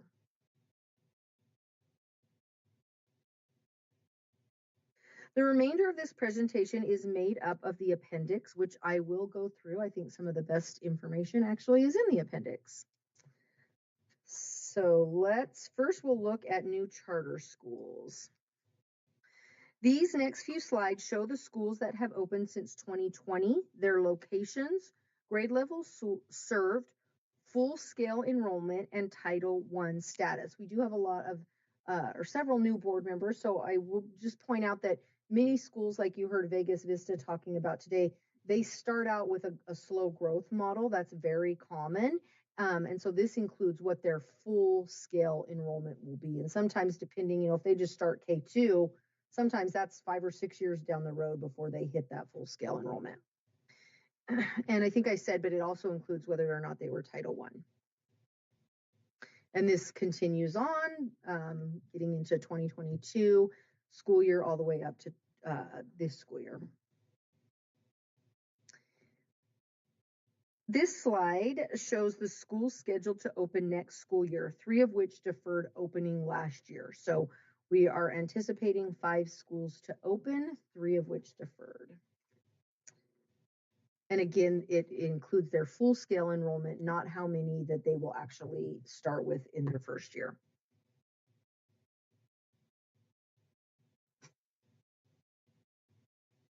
Additionally, we have the Clark County School District schools that will be in our portfolio in the 25-26 school year. And most all of them will be, this is their enrollment. So as you can see, we will be adding quite a few students to our portfolio next year. All right, let's get into the star ratings. This is a chart you have seen before comparing the SPCSA star ratings to those of the state. Although we are not where our strategic plan wanted us to be, students in our schools continue to have better educational outcomes on the whole. This is the SPCSA versus the Nevada district percent of schools with 3-star or higher on the NSPF rating. You can see we're right up there at the top. Eureka and Story are really small districts that are doing better than us. We're gunning for them though. So this graph is looking specifically at the number of schools who would be considered meeting standards or above over the last 5 years. So you can see like the state overall, our schools since 2021 have seen a bit of a decline. Here we take a closer look to see how the different grade bands are performing. This profile is consistent pre-pandemic. We typically see less elementary schools meeting or exceeding the standards, largely because the cut scores are much higher at the elementary level. These are the NSPF ratings by school. So, if you're ever needing that information, this is a great spot to come get it. Proficiency on state assessments. This graph looks at 3-year trends in each subgroup of both the SPCSA and the state on the SBAC. Anything highlighted green indicates that the SPCSA rate is greater than the state. So obviously when you're looking at this and you see all green, that's awesome. And I do love this because it shows 3-year trends and it shows every single subgroup. This is the second page of that. This slide looks at science outcomes, something that we don't spend a ton of time talking about. And same thing, anywhere in green is showing the SPCSA outperforming the state. Continued here. This slide looks at 3-year trends in ACT data by subgroup. You start to see for the first time some red cells, not very many, but which indicate the state average was higher in certain years with certain subgroups than the SPCSA rate. So on this particular one, you see back in 2021 that Pacific Islander students did better in the state than they did at the SPCSA, but that has not been true the last 2 years. This slide continues that information. This table looks at high school science data. Again, with just a few exceptions, the SPCSA has outperformed the state in most subgroups. And of course, graduation rates. These next 2 slides break down the graduation rate of each high school, both overall and by subgroup. I think it's really important that we look at subgroups as school leaders and see, if there is a discrepancy amongst different groups.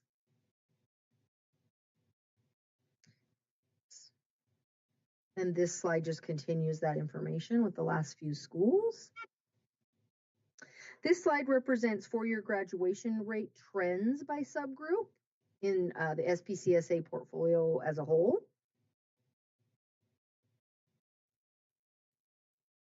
And this slide compares SPCSA grad rates to the state by subgroup. So again, a lot of this data is the same. We're just presenting it to you in different ways and hope that, as you're out talking to people or you have questions, one of these will resonate with you as helpful.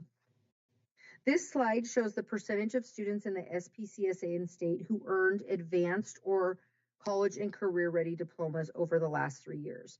This is certainly something we are proud of, as it indicates that these students are in fact better prepared for college and career.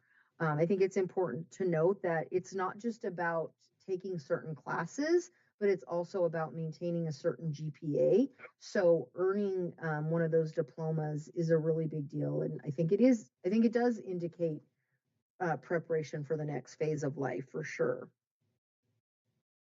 And lastly, we will jump into enrollments and demographics. This slide shows the rate of which schools in our, the growth rate of our schools since 2018. So you can kind of see the percent change year over year. This is actually one that I have to draw on a lot for different people wanting this information. This shows overall enrollment trends for the last 3 years. And lastly, we compare our enrollment to the state. I would again caution you regarding that free and reduced lunch data. But other than that, that's it. That's the state of affairs in the State Public Charter School Authority, and I am happy to answer any questions that you have. Thank you. We appreciate you so much and appreciate certainly the leadership of you and staff. With that being said, may I begin online with Member Stern with any questions that she may have?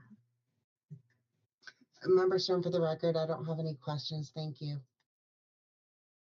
Thank you kindly. Any questions from board colleagues in the boardroom?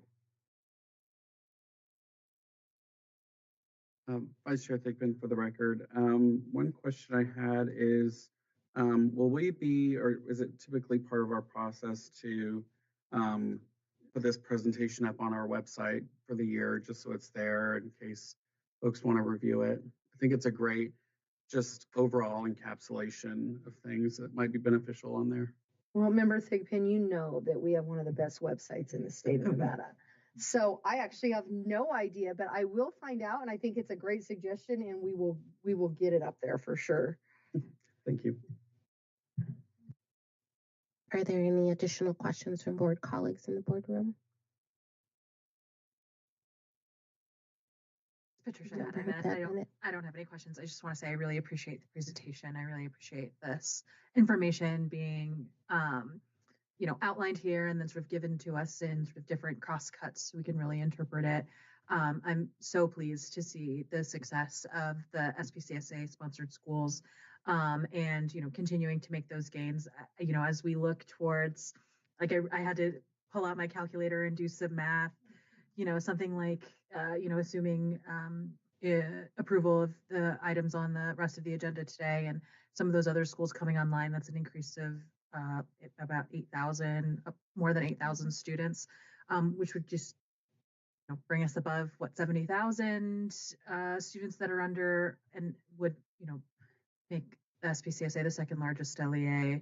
I think it was like for a heartbeat, and then it kind of fell back again. But just like a massive undertaking, and really appreciate everything that the staff does as well to ensure that the schools have everything that they need.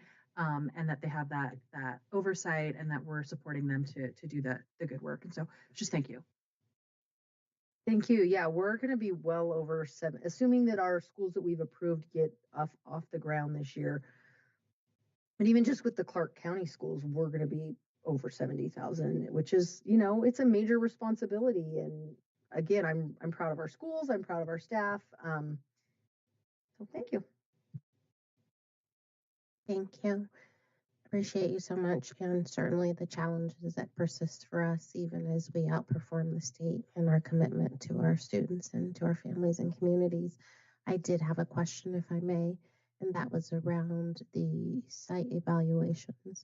I wanted to inquire as to whether or not there was a particular prioritization as I thought about those that may benefit from a site visit earlier in the school year versus those who may receive one later. Was there a design around prioritization of those site visits? Yeah, Melissa Mackin for the record. So as a reminder, we are required to do those first, third, and fifth year, but we also do them when schools are, when there's other concerns, right? If they get 1 or 2 star, they get a site visit.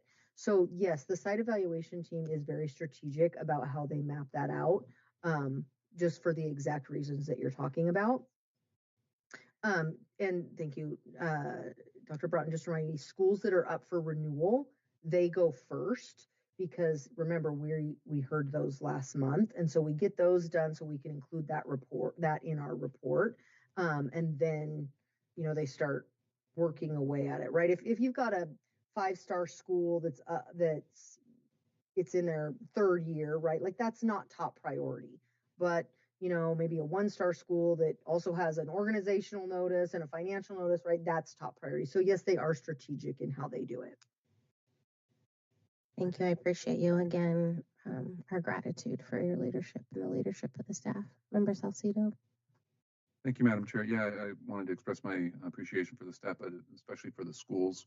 They're the ones that I think the majority of like what's reflected here to the students and the teachers and the administrative staff of those schools.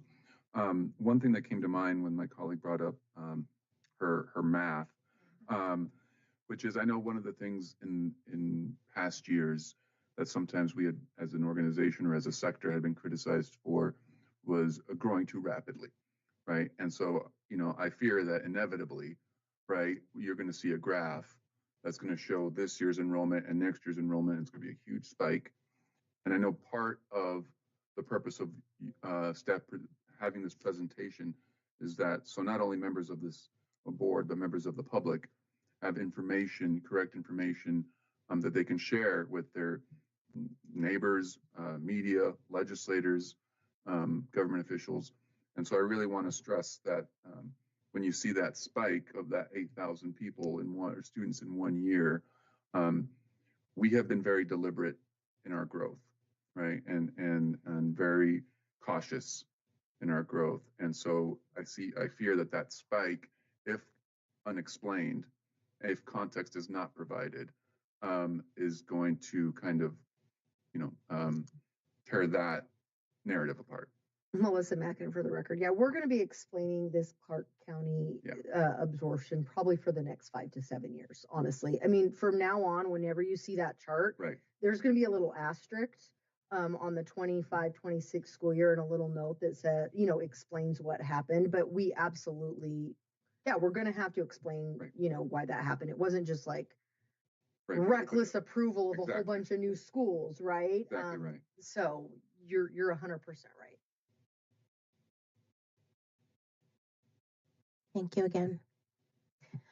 With that, I will transition us to agenda number 8, our charter sponsorship transfer applications, acknowledging A through F, and defer to Director Broughton.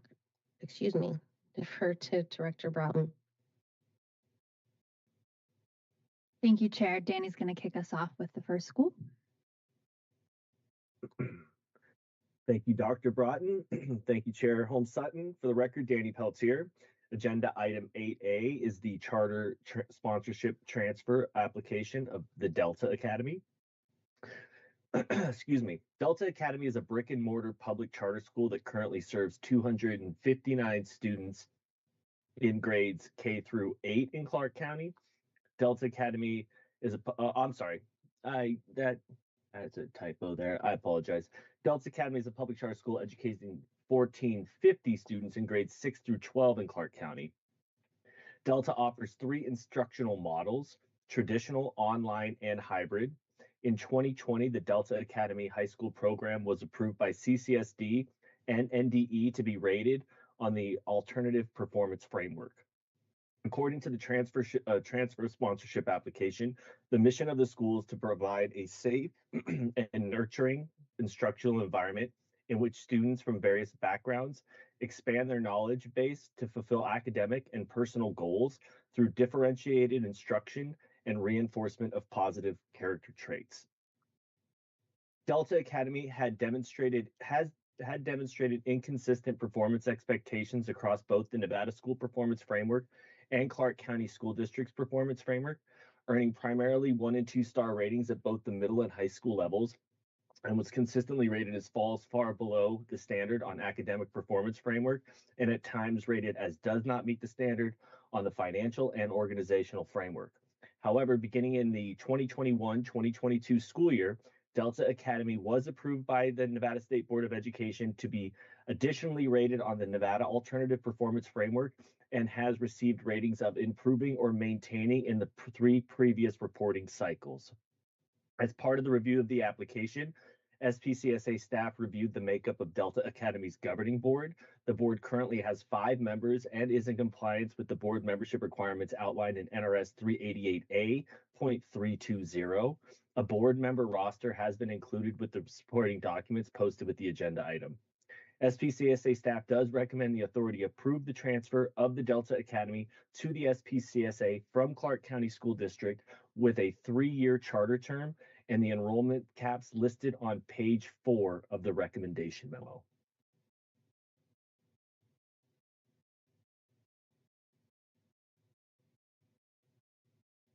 Really quick, if I may, Chair, I just want to remind the board that they're here, they're probably online. If you have questions for them, of course, ask. But as a reminder, these schools are going to start coming in groups of 2. So I think next month it'll be Delta and Explore, and they're going to do a longer presentation about their school, their history, the students they're serving, their program. So you are going to get a kind of in-depth look at their programs so that we can get to know these people and their work they're doing. That'll start next month. So by the end of the school year, they will all have come before you and done like a 5 to 10 minute presentation on their school. So just wanted to remind everyone that that is in the works and the schools have been notified, and we look forward to those longer presentations about their programs. I appreciate you. And as we do that, I also wanted to acknowledge that there were board colleagues that may have a conflict of interest as we proceed with agenda item number 8. So wanted to provide an opportunity for that to be acknowledged now. Thank you, Chair Holmes Sutton. Roseanne, Member Richards, for the record. I'd just like to put on record I have a conflict I would like to disclose. With my former position, I've had executive level knowledge of this transfer through my work about this agenda item. I will abstain from this vote for agenda item number 8. I appreciate you. Thank you so kindly. With that, I would ask if there are any questions from board colleagues, either of Mr. Peltier or school leadership. And I would start with Member Stern online. Do you have any questions? Member Stern, I don't have any questions at this time. I do look forward to hearing from Delta at future board meetings and learning a little bit more about their school. Thank you. Thank you. I appreciate you. Are there any questions from board colleagues in the boardroom? Member Haddad Bennett. Patricia Haddad Bennett. Question, and this is for Delta and for each of the schools. Do any of these schools have outstanding balances due to PERS?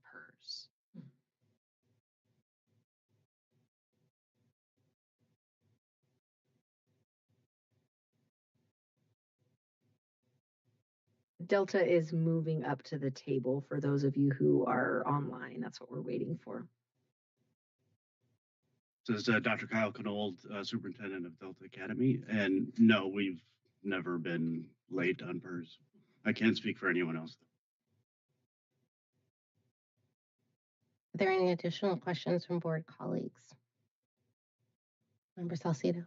Just to clarify, Member Salcido for the record, just to clarify, in Mr. Peltier's explanation, he mentioned a transfer over to the alternative performance framework. I'm assuming that if we're switching authorizers, that would still remain the case. That's not affected. Am I confirming that? Yeah, Kyle Knold, Superintendent, Delta Academy. That is correct. Thank you. If there are no additional questions from board colleagues, Vice Chair Thigpen. Vice Chair Thigpen, for the record, more of a comment on the overall agenda item for number 8. I just want to appreciate staff. I know this is going to be a huge undertaking for us with absorbing these schools from CCSD.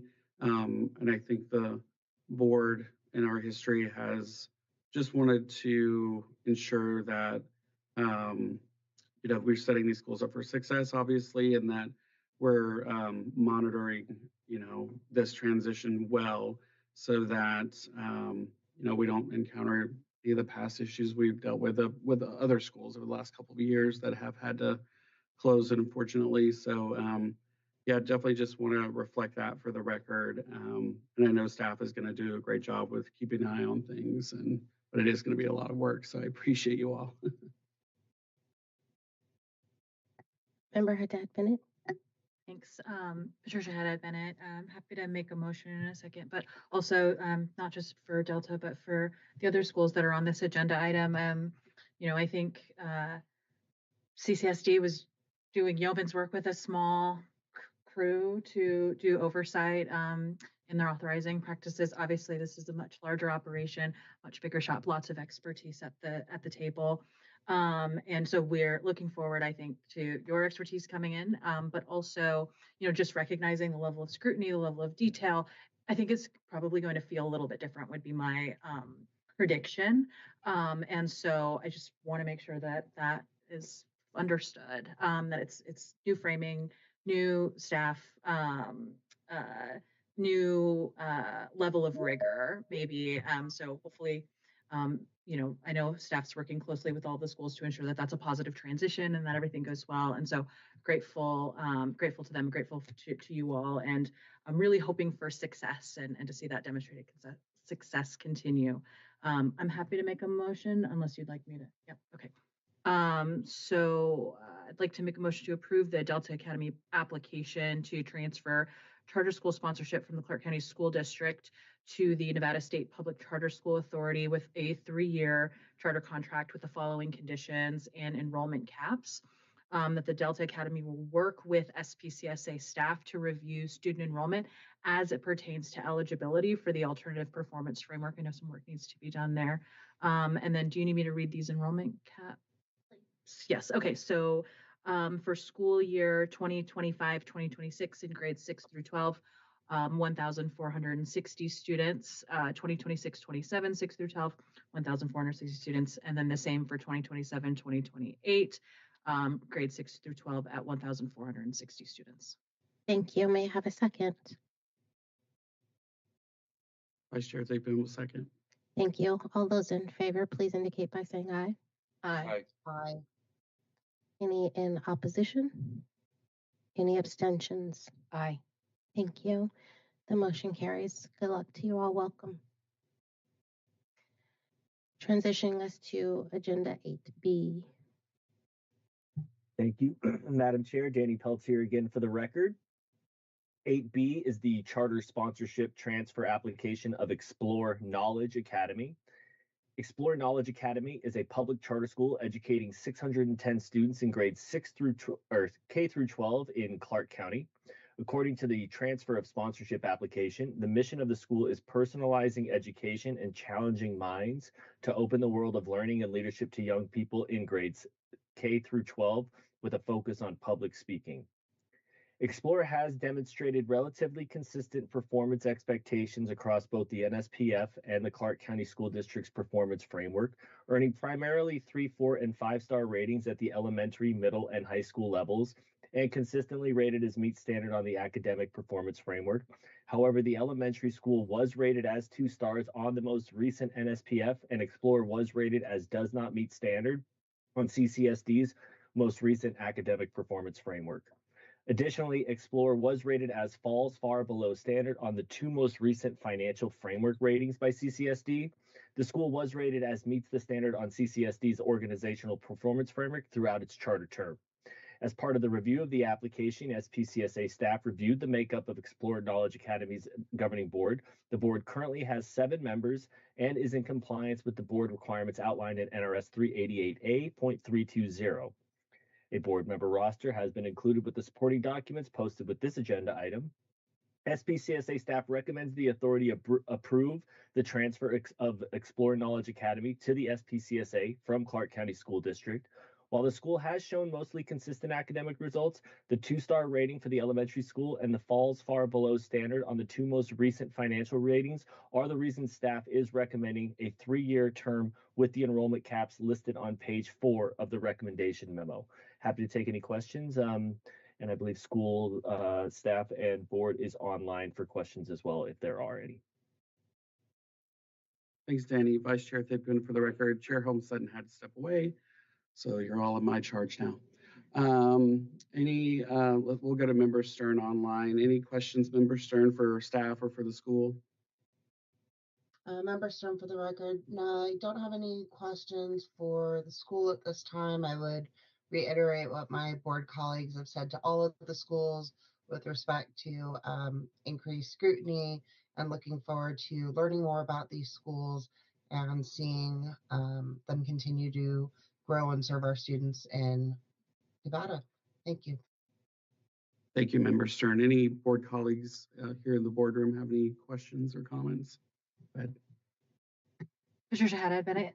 Can either staff or the school just speak to the nature of the falls far below standard in the financial performance framework component?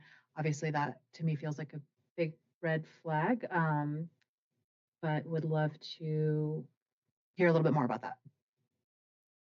Thank you, Danny Peltier, for the record. We will defer to the school on that since the SPCSA did not conduct those ratings. So I would defer to the school unless Executive Director McAdin or Dr. Broughton have anything to add.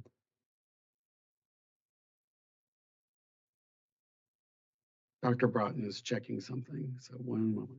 I do think it would be appropriate for the school to kind of address what happened there. So we'll let them do that, and then if Dr. Broughton wants to add on, she can.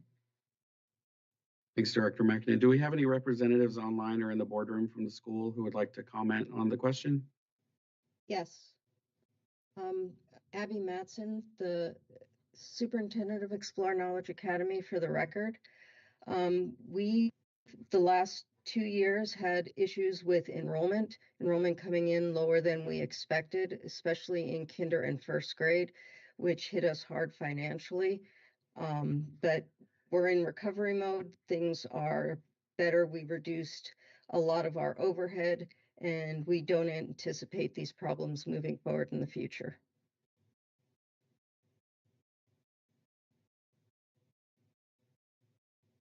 The report that we have from Clark County School District doesn't elaborate much more beyond that. So,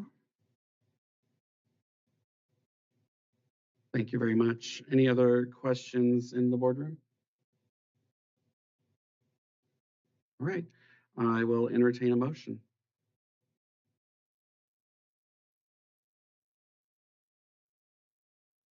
This is Member Shanti Rosales, and I will read the motion. It's to approve the Explore Knowledge Academy application to transfer charter school sponsorship from Clark County School District to the Nevada State Public Charter School Authority with a 3-year charter contract with the following enrollment caps for the years 2025 to 2026, K through 12 at 640, the years 2026 to 2027, K through 12, 640, and for the years 2027 to 2028, K through 12, also at 640. All right, do I have a second? Board Member Aldava. Second. Oh, think she beat Board Member Aldava, I second. All those in favor say aye. Aye. Any any objections? Any abstentions? Aye. All right, the motion has passed. Thank you very much. And I will note that Chair Holmes Sutton has returned, so that was a short-lived reign for me. I appreciate you. Thank you. We will transition to Agenda 8C with Future Ed Charter Academy. thank you, Chair. Katie Broughton, Director of Authorizing for the record. Future Edge Charter Academy has applied to transfer charter school sponsorship from Clark County School District to the SPCSA. Future Edge Charter Academy is a brick and mortar public charter school that currently serves 259 students in grades kindergarten through 8 in Clark County. Future Edge originally opened as the 100 Academy of Engineering and Technology and assumed their current name in June of 2024. Additionally, the school began contracting with an education management organization, Support Solutions Services, in 2020. According to the transfer of sponsorship application, Future Edge is dedicated to reshaping education for the future by blending science, technology, engineering, arts, and mathematics with a focus on essential digital skills for AI development. Future Edge's mission centers on preparing students for success in high school, college, and career with a focus on critical thinking, innovation, and adaptability in fields like business, technology, and the arts. The school offers specialized programs in robotics, performing arts, Project Lead the Way, and the Network for Teaching Entrepreneurship. Future Edge Charter Academy has demonstrated inconsistent performance expectations across both the Nevada School Performance Framework and Clark County School District's Performance Framework, earning primarily 1 and 2 star ratings at both the elementary and middle school levels, and consistently being rated as does not meet standards or falls below standards on the academic, organizational, and financial performance framework. Additionally, when reviewing the school's board, staff noted that the board is currently out of compliance with NRS 388A.420 as they do not currently have a parent of an enrolled student on the board. The parent they had, their student unenrolled from the school, but they were going to hear, there were a couple of members that are coming to the January board meeting. I can't remember if it happened or not, for consideration. So they are scheduled to consider new appointments that would put them in alignment with that NRS soon. SPCSA does recommend the authority approve the transfer of Future Edge Charter Academy to the SPCSA from Clark County School District with a 3-year charter term due to the inconsistent performance previously mentioned. We also recommend the enrollment caps listed on page 4 of the recommendation memo. There is an additional condition outlined in the proposed motion on page 4 that will require the governing board to be in compliance with NRS 388A.420 by July 1st, 2025, which is when they would officially become an SPCSA school.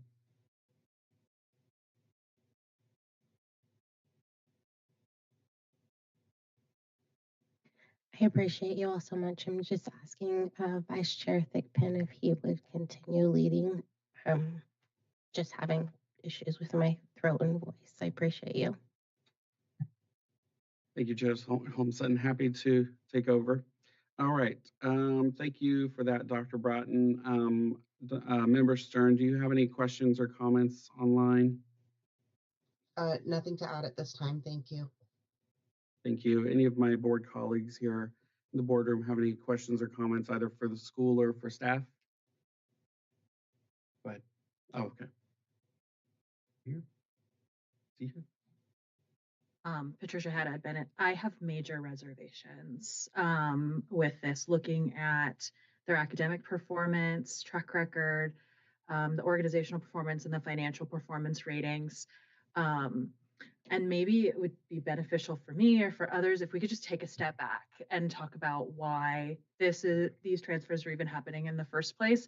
I would hate to bring a school on and then, knowing that just a couple of meetings ago we had a list of schools that had notices of concern and notices of breach. Like, I would like to be in a position where we're setting schools up for success. Sure. Melissa McAdam for the record. So I will say this was before my tenure, right? But years ago, before the 2023 session, Clark County indicated that they wanted to stop authorizing charter schools, essentially, which is understandable, right? And however, the challenge at that time was essentially that the way Nevada law read, only a school that was 3, 4, or 5 stars could request transfer of authorization. So the SPCSA, again, this is before my time, so I want to be really clear that I'm not saying anything, I wasn't there. This is my understanding. The SPCS, Clark County also didn't want to see these schools closed down, right? And all these students displaced. Many of these schools have been around for 15 plus years, didn't want to see negative impact on students. And so my understanding is that the SPCSA agreed that they would take these schools on. Initially, if they weren't performing well, they would be given a limited contract, so hoping that they would, improve their performance. And then they worked through last session to get that statute actually changed so that 1 and 2 star schools could apply with permission from their current sponsor. So this has been a long time in the making. I would say 4 or 5 years in the making, and certainly understand your reservations, right? I think we have taken a lot of pride in our portfolio, in their outcomes. I think you very diplomatically said we tend to be a little bit more in our school's business than maybe what these schools are used to. And I think that is going to be a transition. But again, this was sort of the wheels were in motion for this transition for at least 4 or 5 years. Um, I acknowledge your concerns. I share actually many of them. Um, but I believe it's the right thing to do to honor, that agreement, because the alternative is these schools are going to be shut down because Clark County is not going to be authorizing charter schools. And I think if they haven't heard loud and clear today, I'll be very direct. Like, they're being given a short window of 3 years to either improve or not be non-renewed right at the end of that term. We have high expectations, and that's going to be applicable to all of our schools. And certainly they are still, I also want to be clear that the automatic closure trigger, it doesn't start over with this new contract. So if these schools are coming in with 1-star ratings, that's coming with them as part of their history. And so they could potentially, of course, we hope that doesn't happen. We're rooting for them, but they would trigger the same automatic closure laws that our schools would as well. So I want to make sure that is really clear, and that history is coming with them. This isn't like you get to start all the way over situation. Does that answer all your questions?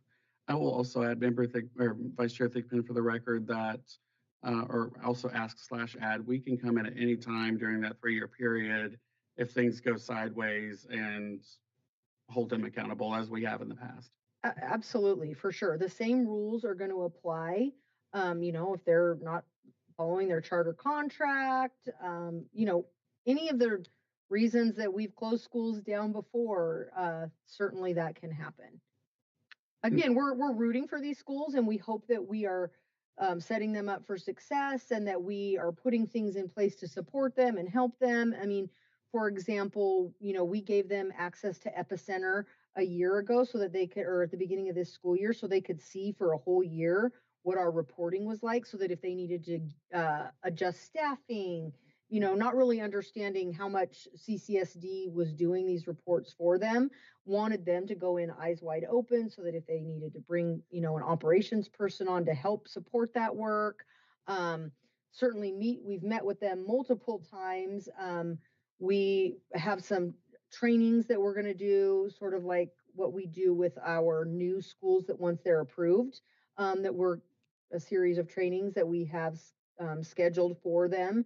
So certainly trying to do our part to make sure that they understand expectations and that they are set up for success. Thank you, Director McKinnon. Any other questions from board colleagues in the boardroom? Go ahead. Member Stern online, if I may. Oh, sorry. Nope, go ahead, Member Stern. Sorry, that's your job. Go ahead, Member Stern. Thank you so much, Member Stern, for the record. I just wanted to respond to the comments of my colleagues in the boardroom to say that I definitely echo those concerns, but one thing that I would point out is that that we are looking at a very limited contract, and that this is a school with a long history. And so I would be curious, as we are learning this school and they are learning us, to understand how they've been able to retain. That's a tremendous amount of faith that families have put in them to stay with them and to continue with them. And I do think that there is some value in providing them with the structure and opportunity to benefit from being a part of the SPCSA and our increased oversight and structures, with the caveat that those structures are there to make sure that students are achieving an excellent education, and that may or may not be the case now. Certainly what we're seeing within the transferring information is cause for concern, but it is my sincere hope that as we hear from the school in upcoming board meetings and as site visits are conducted, that we will see strong evidence of the school's efforts to remedy that under new oversight. Thank you, Member Stern. Member Salcido? Thank you, Vice Chair. Just for a question for staff. We've talked a lot, and I think appropriately so, about the proactive oversight, right? And so I think that's been That's been clear. One of the things I would hope also is in exchange for that, we also have added support for these schools. Given the size of this of the enrollment that we would be taking on, is staff prepared to be able to provide that support with an increase of 8,000 in 1 year? Melissa McAdin, for the record, that is a loaded question. What I can tell you is that, we knew about this, right? And we put in a very hefty ask with our budget this year that was approved through the governor's finance office and is part of the governor's budget. Now, that doesn't mean we're there yet. We have to defend that budget and get it through the legislative session. I think if one advantage we have, if it's an advantage, is that we are fee-based. So yes, we've asked to take on a lot of new staff to support all of these new schools. But that's not money that's coming out of the general fund. That's money that we generate through our fee.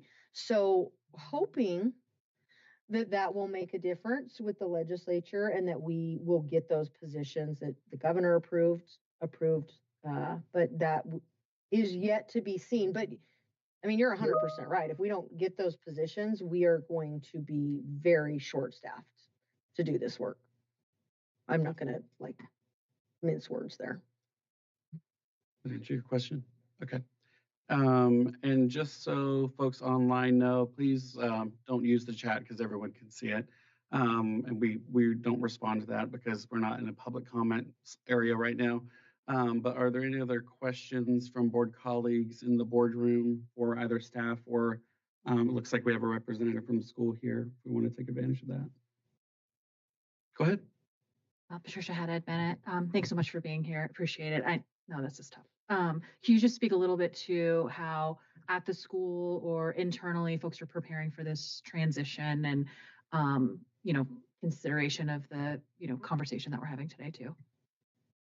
Kristen Guthrie, can you hear me? Kristen Guthrie, I'm the principal. I also have board representative, Dr. Greta PA, is online as well. Our staff is ready. We've been preparing. Actually, we've known about the transition for years as Board Chair McAdin, Executive Director, has shared. So we have been working as a staff with our EMO and our both partners to create and prepare our staff and families that we are transitioning to hopefully this state. Our teachers are prepared to put in the work. We are prepared to have more hands in the pod and oversight to ensure that our students are being held accountable and our teachers and leadership are being held accountable to the expectations of the state. Thank you very much. Any other questions or comments from board colleagues? Sure. We can give, what was the name of the board rep? Dr. PA. Dr. PA, would you like to add any comments to that effect?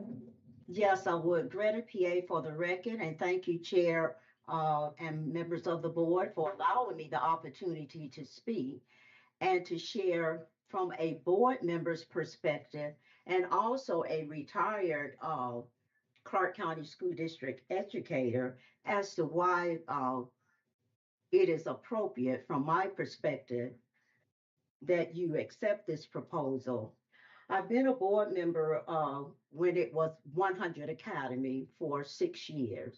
And we realized at that time that we needed to do some serious rebranding and develop a new mission.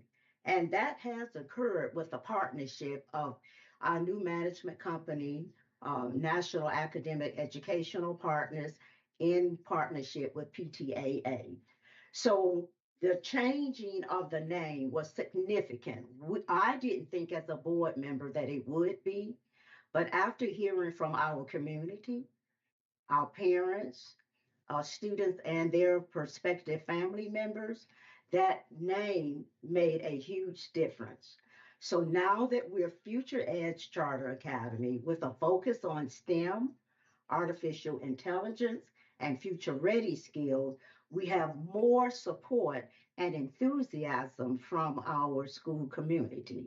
Something else I'd like to mention as I've seen the trend and the transition from where the school was during the school year 2018 to now, that's during my tenure as a board member, we've had increased community engagement, and that was due to recognizing we had to transition, we had to turn around, we had to become a transformative community. Surveys were given out where parents gave us some harsh, courageous uh, observations and comments of what needed to be done so that this beautiful school, right in the middle of an awesome neighborhood, could really thrive to provide the service that we were committed to providing. So that community outreach, giving parents voices and students, allowing students to share their voice about how their school should look, really made a tremendous difference. And one of the major challenges that the school had, formerly as 100 Academy, was the recruitment and retention of high quality staff and that professional, ongoing, continuous professional learning opportunities. As for the last 2 years, we have been able to recruit, retain, and sustain with zero resignation. And I say that with pride and enthusiasm because I was a little scared about 4 or 5 years ago because we weren't at that point. But with the rebranding, the transformational, really true, authentic community outreach, and the diversity of the school, we now have a diverse school population regarding language, culture, ethnicity, and race, and that continuous professional learning to make sure that our staff understands that future ed is the place where you want to be. Some of those challenges and benchmarks that we didn't make that was mentioned regarding the report and the data, I can assure you, you will not be making a mistake to support this school. And the only reason we're here is because of the decision that Clark County School District made to no longer authorize charter schools. So on that behalf, I speak to you as a former educator, seeing where this school can go with the proper support. And we're now doing things to help ourselves.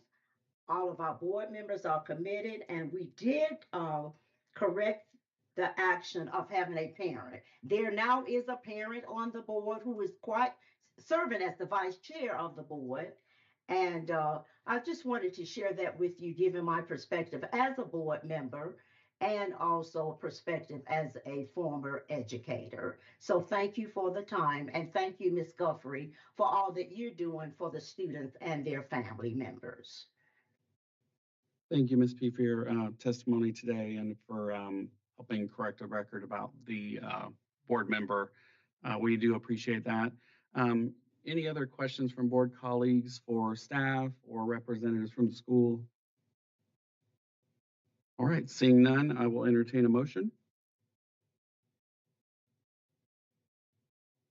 Can't be me, y'all. I'm leading. Board Member Andava, I move to approve the Future Edge Charter Academy application to transfer charter school sponsorship from Clark County School District to the Nevada State Public Charter School Authority with a 3-year charter contract with the following conditions and enrollment gaps.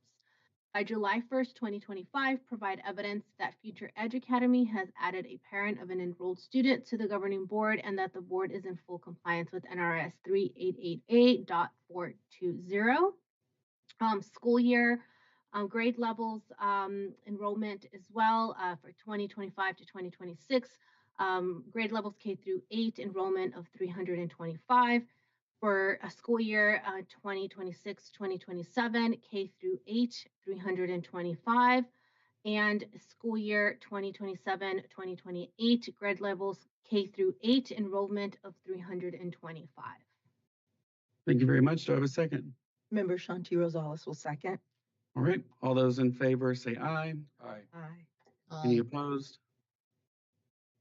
Any abstentions? Aye. All right, the motion passes. Thank you very much. Okay, we will move on to agenda item 8D. Back over to Dr. Broughton. Thank you, Vice Chair. 8D is the charter transfer sponsorship for Innovations International Charter School of Nevada. Long name. Innovations International Charter School of Nevada has applied to transfer charter school sponsorship from the Clark County School District to the State Public Charter School Authority.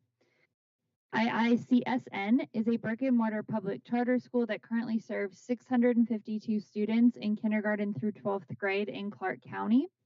According to the transfer sponsorship application, the mission of the school is Innovations International Charter School of Nevada provides a safe learning community, empowering responsible citizens for life.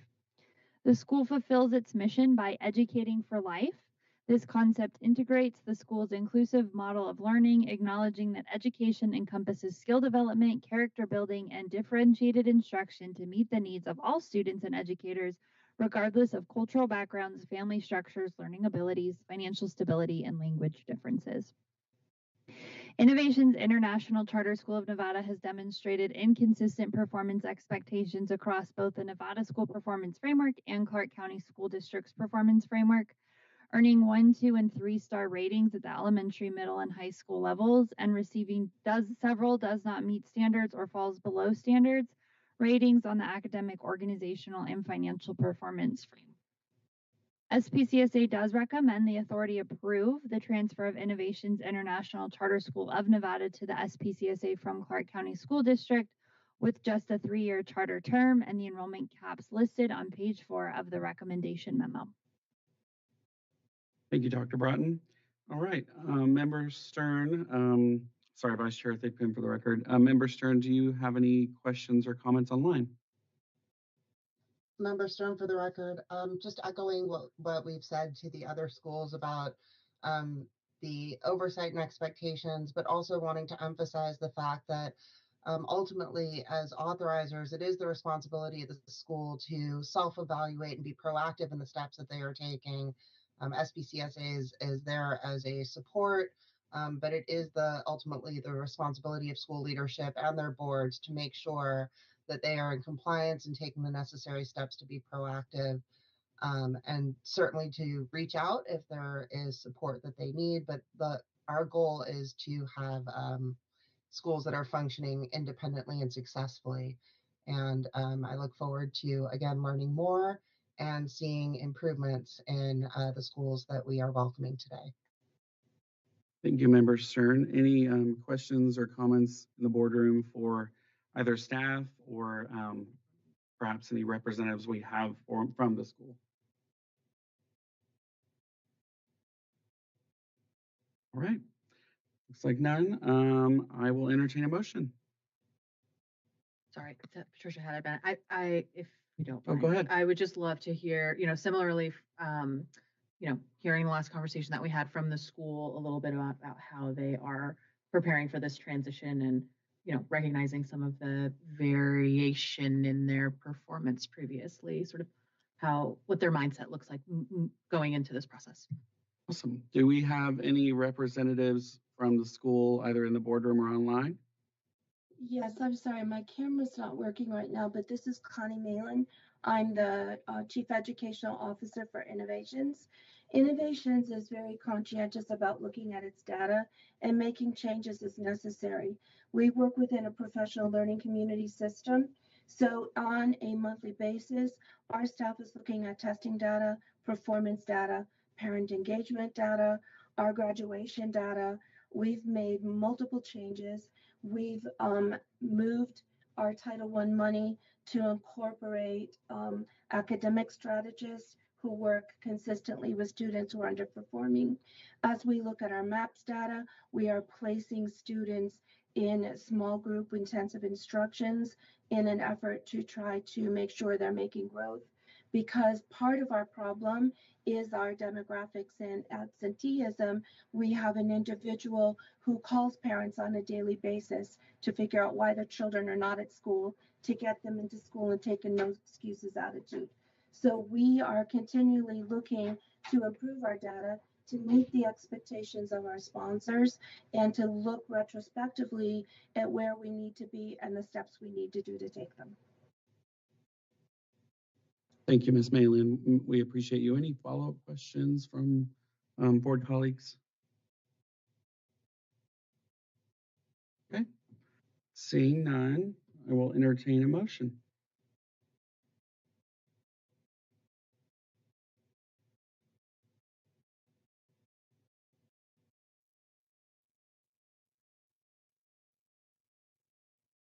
Board Member Aldava, I move to approve the Innovations International Charter School of Nevada application to transfer charter school sponsorship from Clark County School District to the Nevada State Public Charter School Authority with a 3-year charter contract with the following enrollment caps.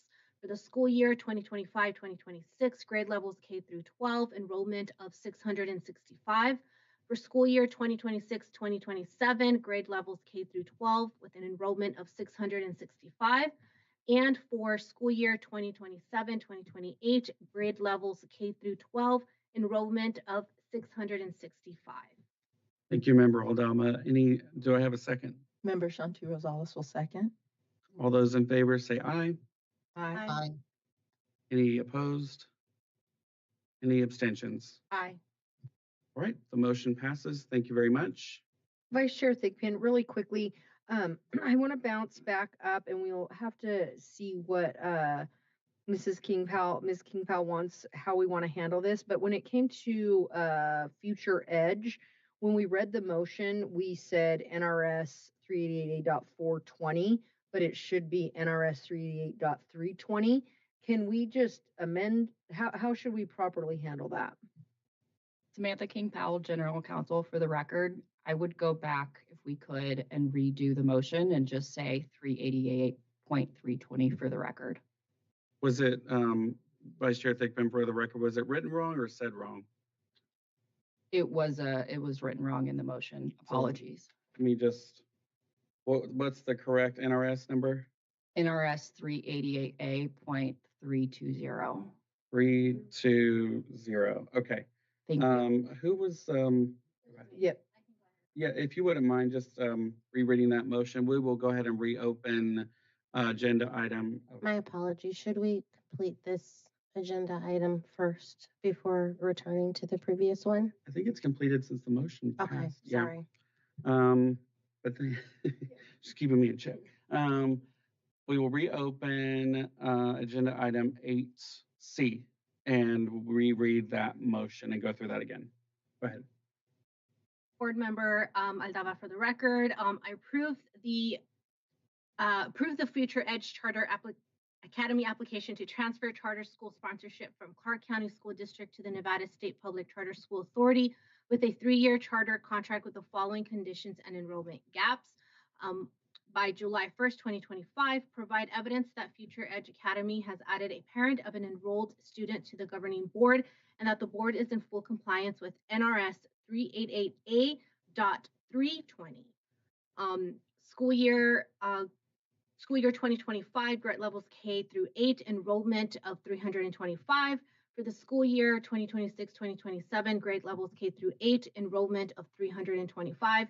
And school year 2027-2028, grade levels K through 8 with enrollment of 325. Thank you, Member Aldava. Do I have a second? Member Shanti Rosales will second. Okay, all those in favor say aye. Aye. Any opposed? Any abstentions? Aye. Okay, that remotion passes. All right, moving right along, we'll close out 8C. 8D was closed on the last motion.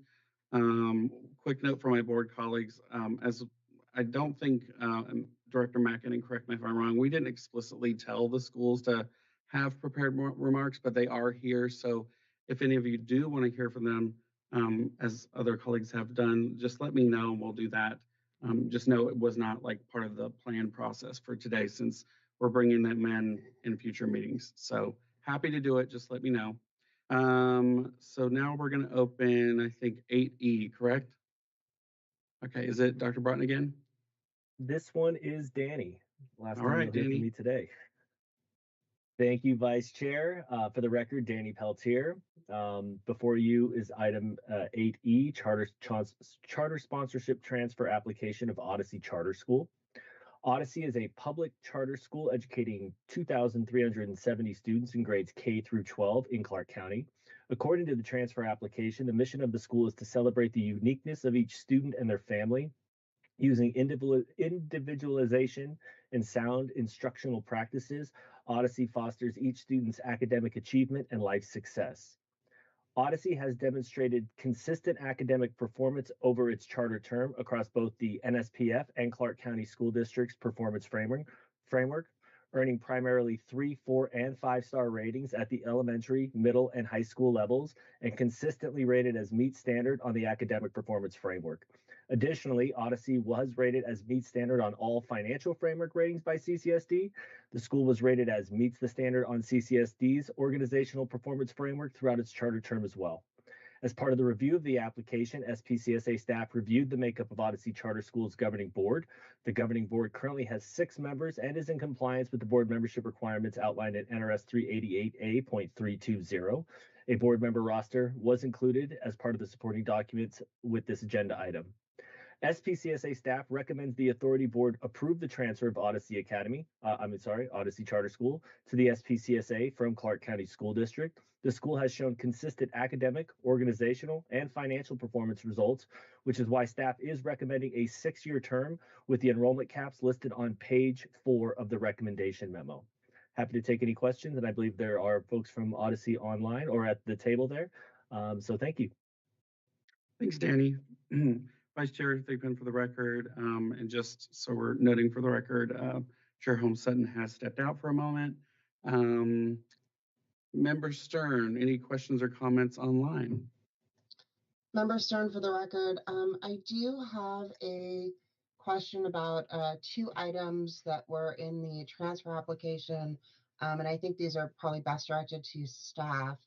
One was about the CTE courses that Odyssey is looking to add, with the note that it would then be considered a vocational school with the addition of those. And then the note about seeking a new facility. And I guess this is probably for Director McAdoo. Is this part of our, in approving this, with this being stated in the transfer application, does that mean that we're approving those changes? Are those changes that we need to approve, or where does that fit into the process for us? Melissa McAdoo, for the record, those aren't really changes that we would approve anyway. Like if a high school, wanted to add an additional CTE program, they don't necessarily have to get approval from us to do that. Now, if they want to get it acknowledged by NDE as an official CTE, there's like steps they have to go through for that, but that's not like an amendment or something that we would oversee. So yes, we're glad to have the information, and we're incorporating those changes in as outlined in their application, but it's okay to do. It's not like a required amendment or anything. And the same is true, Member Stone, for the record again, thank you. And the same is true for the move-in facility, is also not something that would require approval from us. So yes, a facility move is a required amendment request, but we're kind of doing a twofer here. Okay, so our approval would be incorporating that new facility as well. Danny, can you talk to us about that? Is the application just contemplating that that's forthcoming, or? The application is apologize, Danny Peltier, for the record. This specific application is for the transfer of sponsorship. Any facility changes that would occur post this approval would need to go before our board as an amendment. Unfortunately, because the school does not have a current charter contract with us, we cannot change the facility. They did highlight that in the application as kind of future plans, but the vote today would be only for the transfer sponsorship. And then throughout the course of the next few months, we would work with the school to have them submit an amendment application, which would come before the board at a future meeting date. Member Stone, for the record. I'm sorry. Go ahead, Director McAdoo. No, I just wanted to thank Danny for clarifying that for me. they'll come forward again with an amendment for the facility, but they're not going to come forward with an amendment regarding the CTE stuff. Correct, Danny? Yes, that is correct. Unless the only thing is, because I don't have the exact full details, if the mission of the school does change, that may require an amendment because that is a material change to the charter contract. Again, because there's not a current charter contract in place, there's nothing to amend at this current time. So I would need to kind of get a better understanding of the full proposed changes with regard to the mission on that. And if that is a change there, then that would also be included as amendment. But to add courses that don't overly, change the mission and vision of the school, then that would be a school-based decision that would be worked through with NDE and the schools board. Member Stern, for the record, I appreciate that. I just wanted clarification both for myself and for the members of the school who are here to understand exactly what we were authorizing, since they did note those changes, that if there was a major shift in the mission to some sort of different function with them designating a vocational school, if that was a shift, that is something that would need to be approved, as well as the move. I acknowledge and appreciate that they do have those plans in place for the future, but particularly considering that we're looking at a 6-year charter contract approval for them, just understanding so that their expectations of what it means to come on board, as well as our expectations of what we might hear from the future, are in alignment. I think that's all the questions that I have. Thank you. Thank you, Member Stern. Any questions or comments from board colleagues here in the boardroom, either for staff or representatives from the school who are here with us?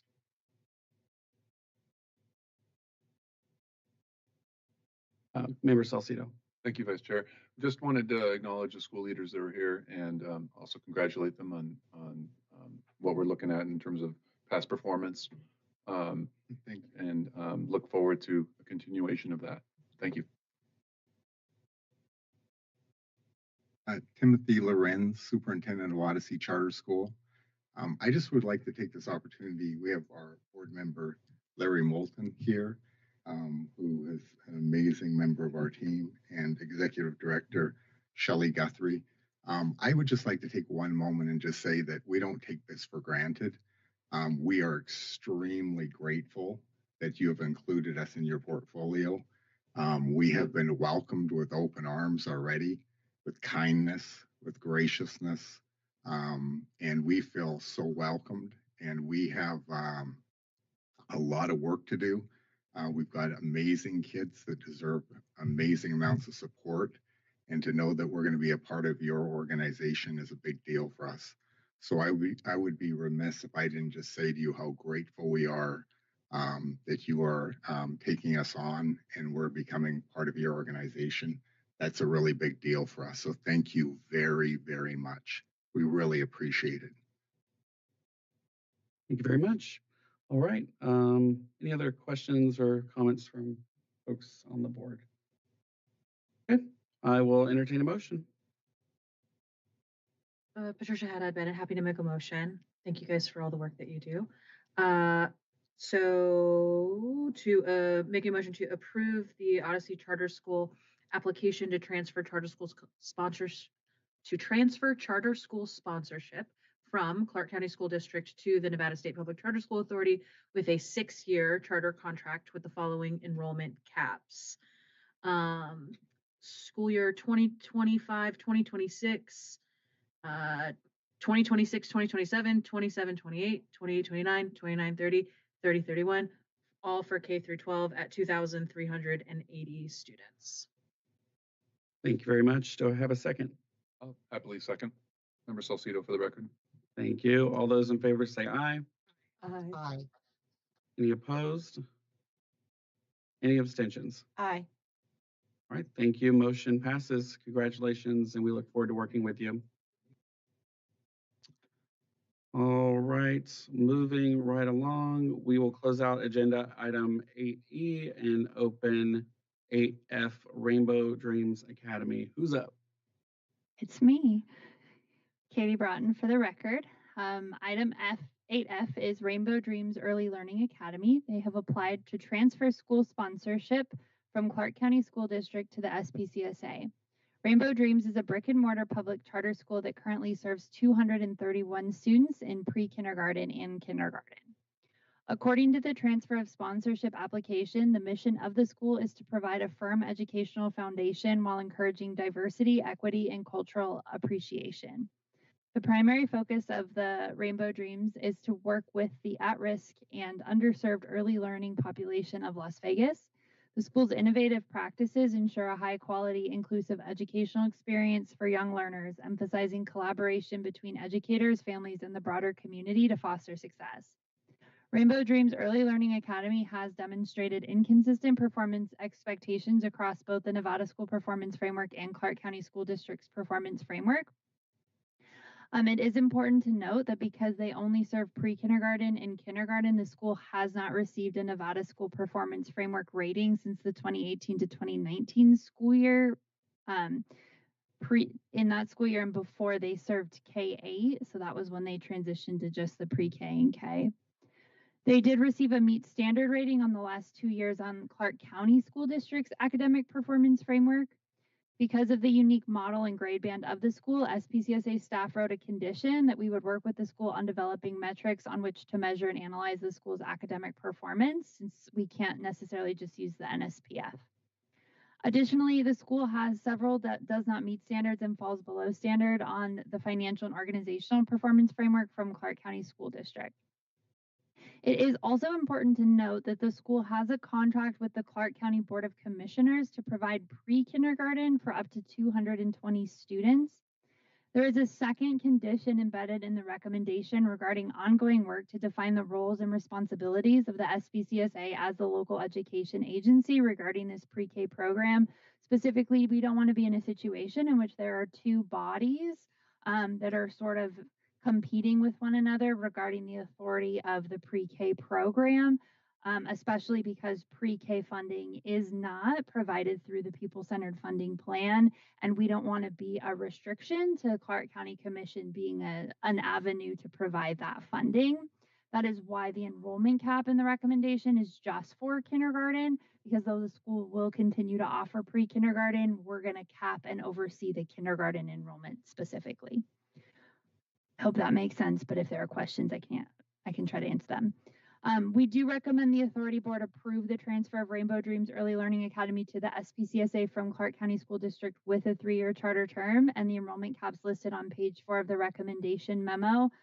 There are 2 additional conditions included in the recommendation, which I have briefly discussed here. And just as a note, there is an asterisk regarding the Clark County Commissioner's pre-K contract, which according to our general counsel does not have to be read as part of the recommended or the proposed motion.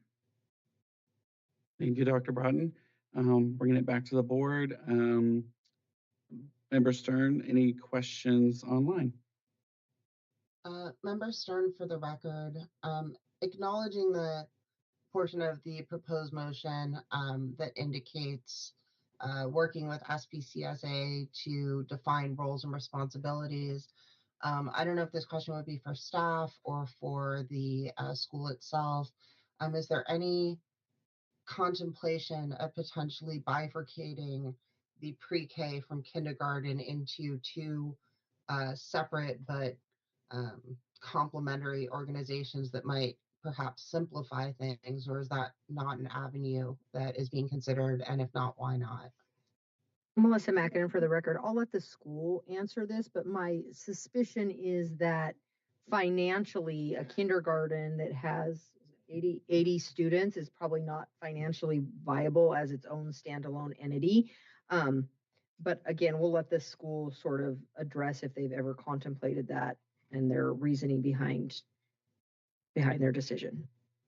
Before we go to the school, I have a follow-up question, Vice Chair Vickman, for the record.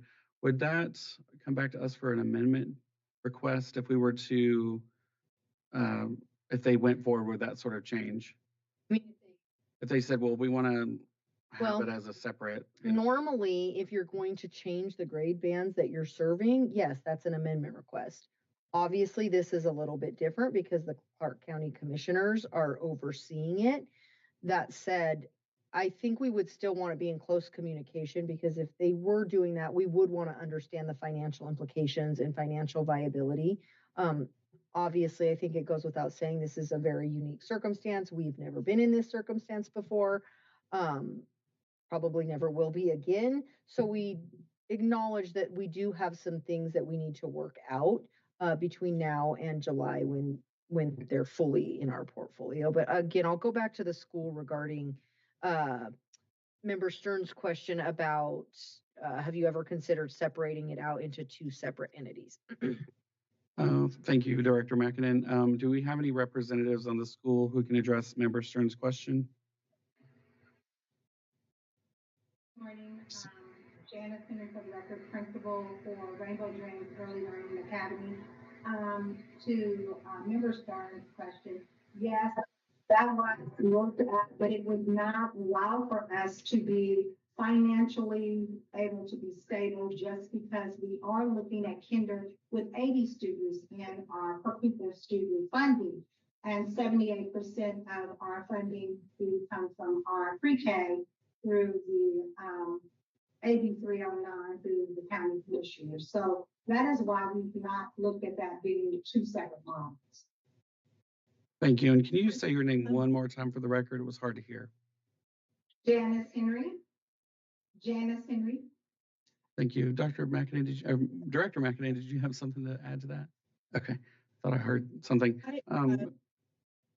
I'd like to add something. This is Christy Borg, the Director of Compliance for Rainbow Dreams Early Learning Academy. Under AB 309, the actual agreement is that we would be under the purview of a sponsor as far as compliance is regarded. So for our funding to come from the county commissioner's office, but as far as making sure that we are following the rules and regulations of the SPCSA, I don't think there should be a problem with those two entities working collaboratively. Thank you very much. Member Stern, does it answer all your questions? I think it answers them as well as it can answer it now without the SPCSA talking to the Clark County Commission and understanding what that will look like, recognizing that this is an unusual circumstance. But I just do want to express my sincere hope that that will work out in a way that will make sense and make the kindergarten sustainable, especially acknowledging that under their financial performance ratings, those have not been particularly strong in the past. And Katie Broughton, for the record, I'm just going to add part of that second condition is as the LEA, there are responsibilities we have even if we don't provide the funding. And so that we're going to take the time between now and July 1st to figure out what exactly that looks like and what that structure is and what we need to provide to the school in terms of support and oversight regarding compliance. And so that's all kind of captured in that second condition within the recommendation memo. We only have 2 schools that have pre-K programs. This will be our 3rd. So this is also an area of learning for us as well. I just really want to emphasize because of the way pre-K is funded, putting it into the enrollment cap can create some real challenges for our schools. And so that's why we just capped the kindergarten. Thank you, Dr. Broughton. All right, bringing it back here in the boardroom. Any questions from board colleagues? Member Salcido. I apologize for talking so much, but I think I have some concerns that are different with this school than all the other ones that we've looked at, which is, if I understand it correctly, right, we would not provide oversight for pre-K. Is that correct? As the LEA, there are some responsibilities regarding pre-K quality and compliance that would live within our purview. Okay, so some oversight. And then I guess maybe that changes my next question slightly, but my concern is we're setting these limits, right, for the kindergarten program in terms of enrollment. And in my mind, that's kind of what we were going to provide the oversight. Now, your answer right now maybe changed this a little bit, but my concern is we're taking on this school who self-admittedly would not be financially viable without this pre-K program, right? And so that kind of gray area of what I think I'm still confused as to what we're approving this transfer, and I understand the historical kind of situation and agreements, and ultimately I think it's best for the state that we take on these schools. So I'm good with that. It's just this school in particular seems particularly tricky. And so I'm concerned particularly about, at this point, I mean, I got several concerns, but off the bat, just the financial viability of this school, who I just heard their school leaders say that one of the reasons it doesn't make sense to create two entities is because the kindergarten on its own isn't financially sustainable, which I agree. I mean, that makes sense to me. But so anyway, what can staff tell me to help me kind of feel better about what we can do between now and July? So we're Katie Broughton for the record. We're overseeing the entire school. It's just the only thing we're putting an enrollment cap on is kindergarten. Because if the Clark County commissioners were to come to the school tomorrow and say, here's $1 million for you to expand your pre-K program, we don't want to then be in the way of them being able to do that. If they have the capacity to do so. And because that funding source is so unique, that is why we're not saying we're only providing oversight to kindergarten and there is a role for us to play in the pre-K. We're just only putting a cap on the kindergarten because of the funding and the requirements with the funding and the contract that they have regarding the pre-K funding specifically. So it's just the cap that we're limiting to kindergarten. Melissa Mackin for the record, and I would add on to that is our standard practice with our pre-K programs now. We don't put our pre-K programs in the charter contract because, like Katie said, or Dr. Broughton said, the funding is so wishy-washy, I guess, for lack of a better word. You don't unknown, unpredictable. Yeah, exactly. So we don't put those caps in their contracts. So that's kind of standard practice for us anyway. So that in and of itself isn't unusual. I think what you're getting at is the same thing we're getting at, right? Yes, there are some LEA responsibilities. And what I think we're hoping is that by July, we can sort of have a formalized maybe memorandum of understanding or some other document between the school, the Clark County commissioners that really outlines this is what the Clark County commissioners' roles and responsibilities are, and this is what the state public charter schools are, and this is what the schools are. So certainly your concerns are very valid.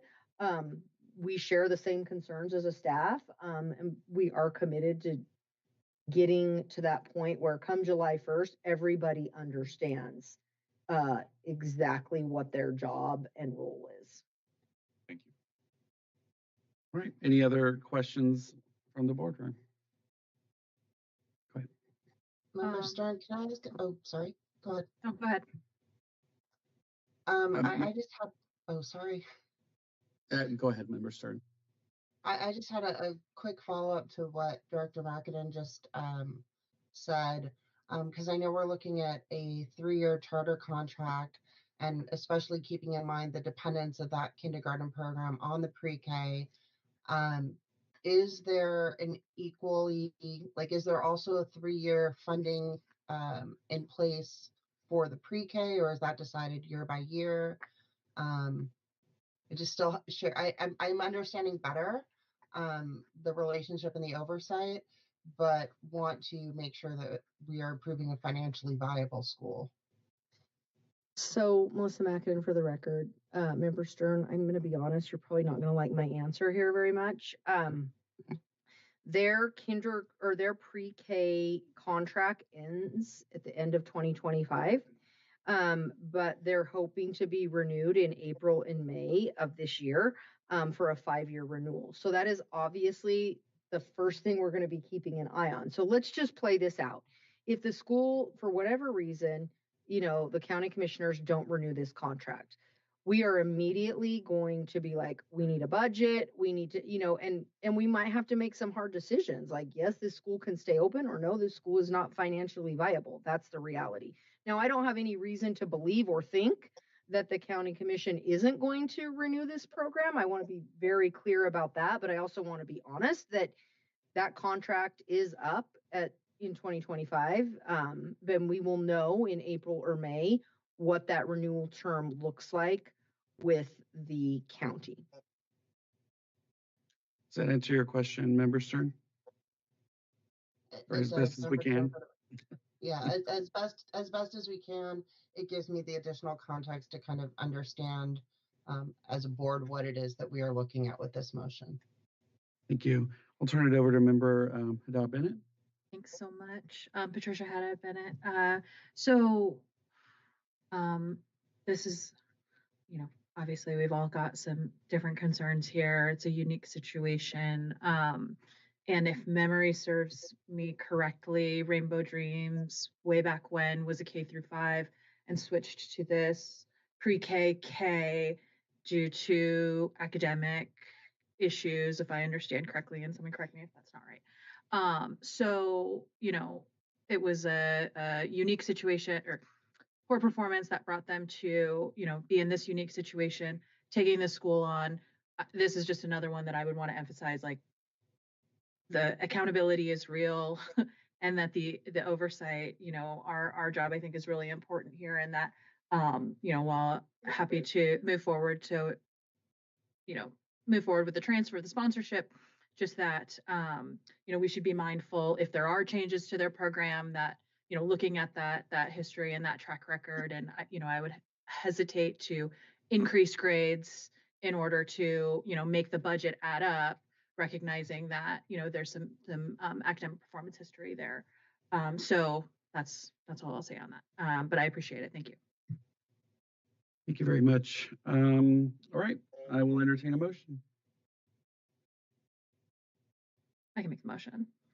Patricia Haddad Bennett to approve the Rainbow Dreams Early Learning Academy application to transfer charter school sponsorship from the Clark County School District to the Nevada State Public Charter School Authority with a 3-year charter contract with the following conditions and enrollment caps. First, Rainbow Dreams Early Learning Academy will work with the SPCSA staff on developing metrics on which to measure and analyze the school's academic performance. And the Rainbow Dreams Early Learning Academy will work with SPCSA staff to define the roles and responsibilities of the LEA and Rainbow Dreams Early Learning Academy as they relate to pre-K and pre-K quality. And the enrollment caps for school year 2025, 26, 26, 27, and 27, 28 for kindergarten at 80 students. Thank you. Do we have a second? Member Shanti Rosales will second. All right, all those in favor say aye. Aye. Any opposed? Any abstentions? Aye. All right, the motion passes. Thank you very much. And that closes out agenda item 8F. We'll now move on to agenda item number 9, the long range calendar. Back to you, Director McAdam. All right. Hopefully everyone has had a chance to look at the long range calendar. Certainly, we just ask if there's agenda items you'd like to see that we add those. We will add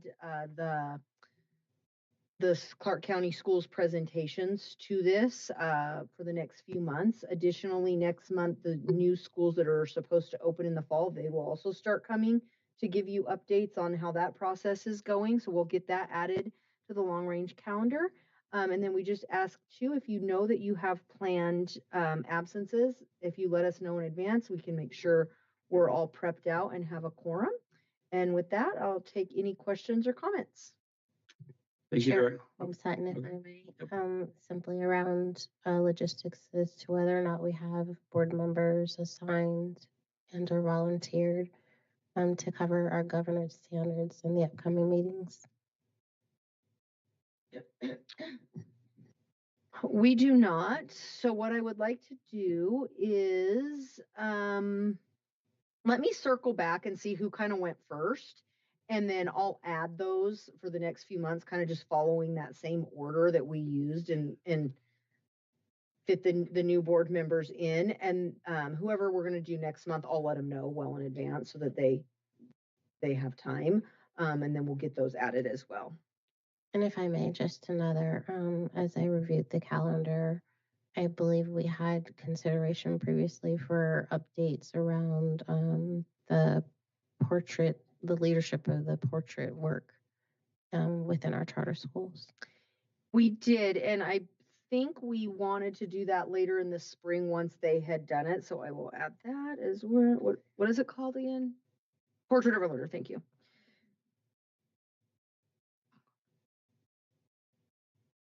Vice Chair Thigpen, for the record, I'm confirming I heard correctly earlier.